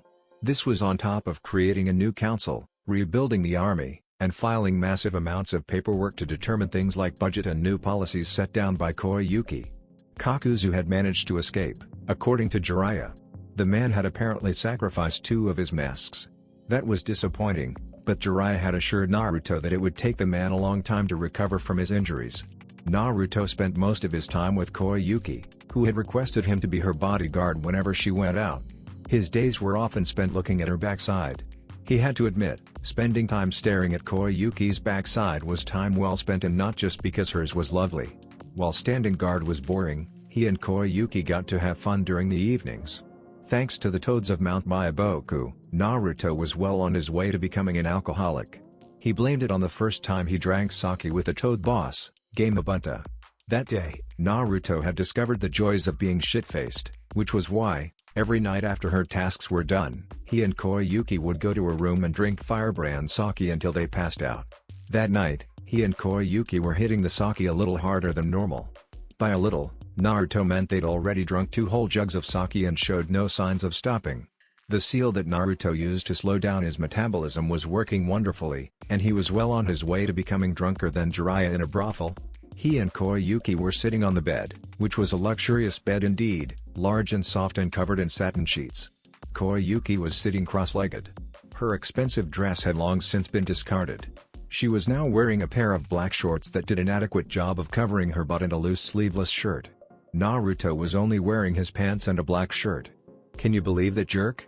Koyuki asked, referring to the minister who she had a meeting with that day. "The punk thought he could. He thought I was easy. Did you see what he did?" "I saw," Naruto said, hiccuping. "He tried to touch my butt." "Well." Naruto slurred. "It is a very nice butt." Koyuki sent him a sly expression. "Oh? You like my butt?" Maybe it was the alcohol, but Naruto was feeling really bold. "Yes." "Hey! Wanna touch it?" "Can I?" A grinning Koyuki uncrossed her legs and shifted until she was on all fours, her backside facing Naruto. "Go on. Give it a feel." Naruto belatedly realized that he must have been drunker than he thought. He didn't even hesitate in placing his hands on Koyuki's ass, which was somehow firm yet squishy, kind of like a marshmallow. "Were all women's asses this nice? Do you like it?" Koyuki asked, her breathing hitching when Naruto squeezed. "It's nice." Naruto felt like he was in a trance as he squeezed, caressed, and massaged Koyuki's buttocks, which clenched with his movements. Her shorts folded as he worked, conforming to her mound and outlined the traces of her lips. Naruto's pants became unbearably tight. And not so rough, Koyuki moaned as she fell forward, burying her face in a large, fluffy pillow. She turned her head and, with her cheeks turning a pale pink, she said, "You have to be more gentle." Still lost in a drunken haze, Naruto did as told, caressing her ass more tenderly. However, butt rubbing soon wasn't enough. Leaning over, Naruto stuck his head between her thighs and placed his mouth over her crotch. Koyuki's moan was stifled as she buried her face into her pillow. Her butt cheeks clenched and quivered as her thighs closed around Naruto's head. This normally would have been heaven, but the act ended up knocking off the seal that Naruto had been using, sobering him up instantly. It didn't take more than a second for Naruto to comprehend his situation, and he did. He panicked. Koyuki squawked in surprise when Naruto jerked his head from between her thighs. He leapt off the bed and backed off. Koyuki turned around and, sitting on her haunches, she frowned at him. "What are you doing, Naruto? Why'd you stop?" I'm sorry. We shouldn't be doing this." "Why not?" Naruto grabbed his left arm. "You wouldn't understand." "Oh, yeah?" Koyuki pinned him with a surprising glare. "Try me." There must have still been some alcohol running in his system. That was the only explanation he could use to justify why he said what he did next. "It's because I'm a monster." "What?" "I said I'm a monster. I'm not human." Judging from the look on Koyuki's face, she didn't understand what he was saying. "Naruto, I know you're a super awesome and powerful ninja, but just because you're strong, that doesn't mean you're not human. You don't get it." Frustrated, Naruto channeled wind chakra into his fingers and sliced his left forearm clean open. Blood gushed forth as the veins in his arm were severed. It spilled over his forearm and splashed against the ground, creating a dark pool. Koyuki screamed. "What are you doing?" "Just watch," Naruto said forcefully enough that Koyuki could do nothing but watch. She didn't have to watch long. Mere seconds after he sliced open his wrist, the wound closed. When Naruto wiped the blood off, her eyes widened. The wound had disappeared entirely, as if he'd never cut it open. What? Do you see now?"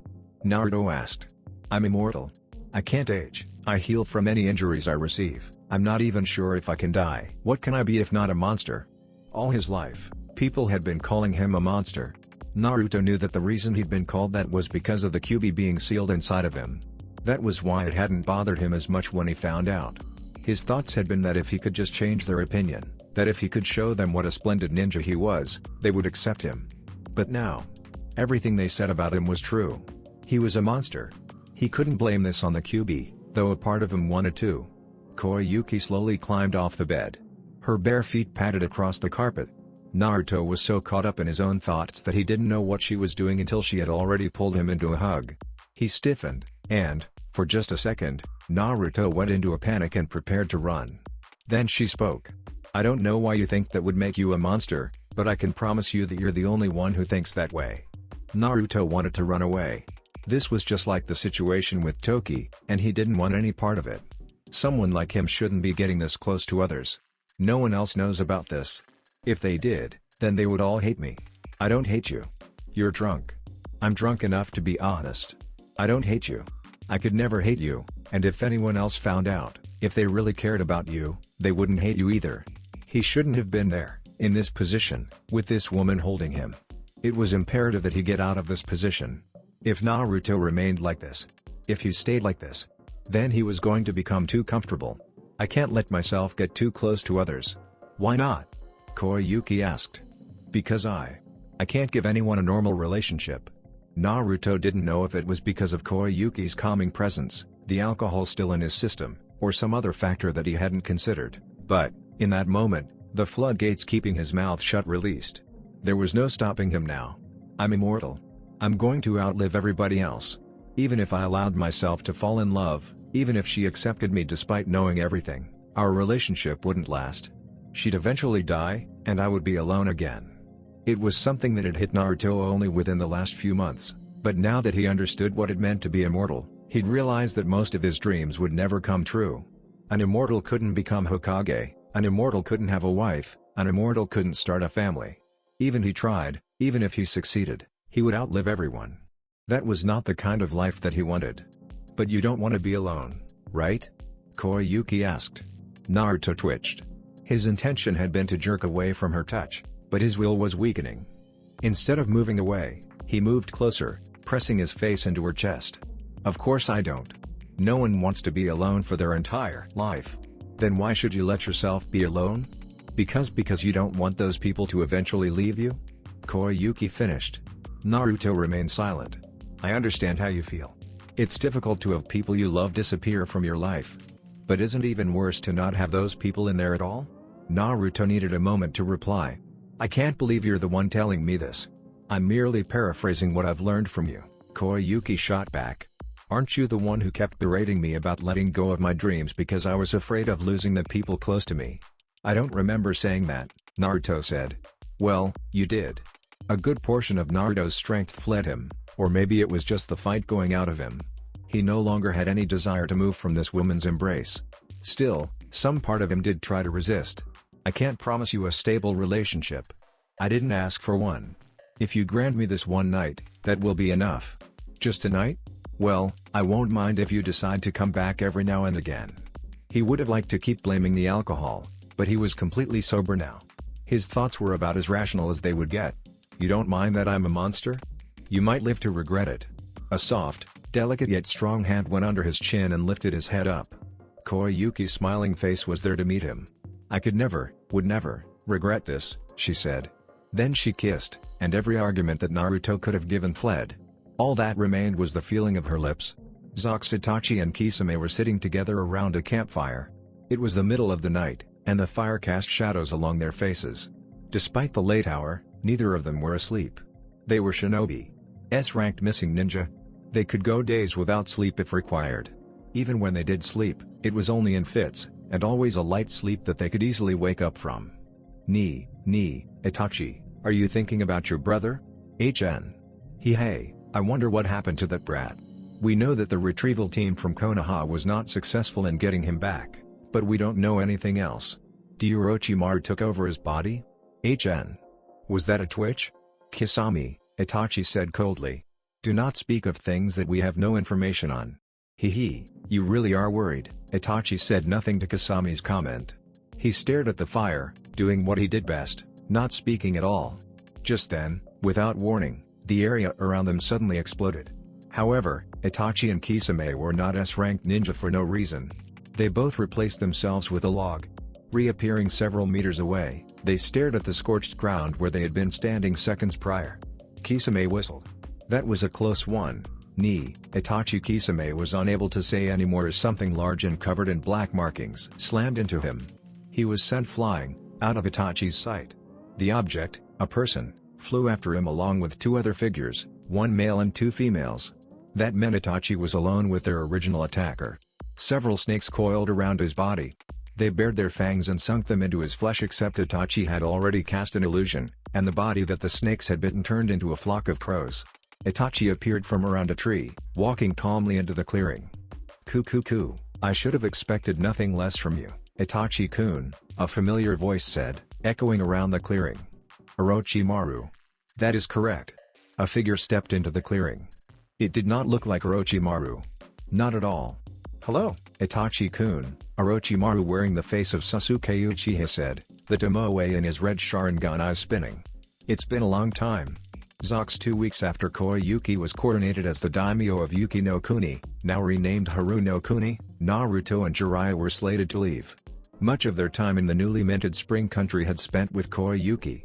Well, Naruto's time had been. Jiraiya had wandered off to the nearest brothel unless his presence was required. Naruto wondered what Hirasenin would think if he discovered that his student was sleeping with their client. A lot of his time had also been spent training. Since Naruto was essentially training himself these days, his days of training mostly went with him coming up with his own techniques, and occasionally asking Jiraiya for advice or a sparring partner. Their battles had become a bit closer. That was what Naruto had thought anyway, until Jiraiya upped his game and pounded him into the dirt. Still, he was making his sensei work now. Considering how easily that blasted perv had beaten him before, this was a major improvement. Kyuubi had stopped talking to him. Naruto had tried speaking to her several times, but she'd grown silent for some reason. He'd once tried entering the mindscape. However, for whatever reason, he'd been unable to get in. It was like his mindscape had become inaccessible somehow. He'd wondered about that. but shrugged it off as a Kyuubi thing. On the last day, Naruto stood on a dock, next to a procession of people who had all come to see them off. Technically, it was only Koyuki who'd come to see them off, but everyone else had joined them for security purposes or something. "Looks like this is it, Koyuki Dono," Jiraiya said. "Indeed." Koyuki smiled pleasantly at the man. "I hope that you two have a safe journey." "I'm sure we will." Jiraiya, carrying a small sack over his shoulder, turned and walked up the ramp. "Come on, brat." Despite Jiraiya's words, Naruto remained where he was. There were so many things that he wanted to say to Koyuki. "Thank you for your words, thank you for accepting me, thank you for helping me." But the words wouldn't come out. They'd become lodged in his throat. "Well, I guess. This is it," he said instead. "Yes." Koyuki smiled. "It is. Please be careful on your journey back home. Also, do not forget what I said. You are welcome here anytime." Alright. In the end, Naruto couldn't say what he wanted to. He turned around and walked up the boarding ramp, and the vessel that they were on was on its way soon after. Naruto stood by the port side, watching as Koyuki and her entourage grew smaller and smaller until they disappeared altogether. "I guess this was inevitable, huh, Kyuubi?" No response. Naruto sighed. "I'm surprised you didn't give your girlfriend a kiss goodbye," Jiraiya said, coming up beside him. Naruto blushed, but kept his cool. "She's not my girlfriend." "Really? Could have fooled me. Haven't you been banging her since Doto's defeat?" If Naruto had not been standing still, he would have tripped. Instead, he slammed his face against the railing, and then looked up at Jiraiya. "How did you? I don't know what you're talking about." A grinning Jiraiya, whose face reminded Naruto of himself after he pulled a successful prank, crossed his arms and chuckled. "Is that so? Then I must have been seeing things. I'm sure that the blonde who was screwing Koyuki Dono's brains out every night for the past 2 weeks was some other spiky-headed blonde. Sorry. My mistake." It only took Naruto a few seconds to understand what Jiraiya's words meant. This man had spied on him. His sensei had been spying on him and Koyuki. He'd been spying on them, and he saw them having sex, and I'm going to kill him. Uroshi Niven, Jiraiya laughed and leapt into the air as Naruto swiped at him. Scowling up at the man, Naruto felt his hackles rise when his sensei pulled down his eyelid and blew him a raspberry. "I'm going to murder you." Naruto leapt at Jiraiya, who laughed like a loon and dodged. It wasn't long before the sound of explosions echoed across the ship, and sailors scurried every which way while the captain shouted himself hoarse trying to make the two stop. His sensei was never going to let him live this down. He just knew it. Stupid Urosenin. That's it for this video. I hope you all enjoyed the video. Don't forget to like the video, subscribe to the channel, and follow me on my other social media accounts. Anime God here, and I'm signing off.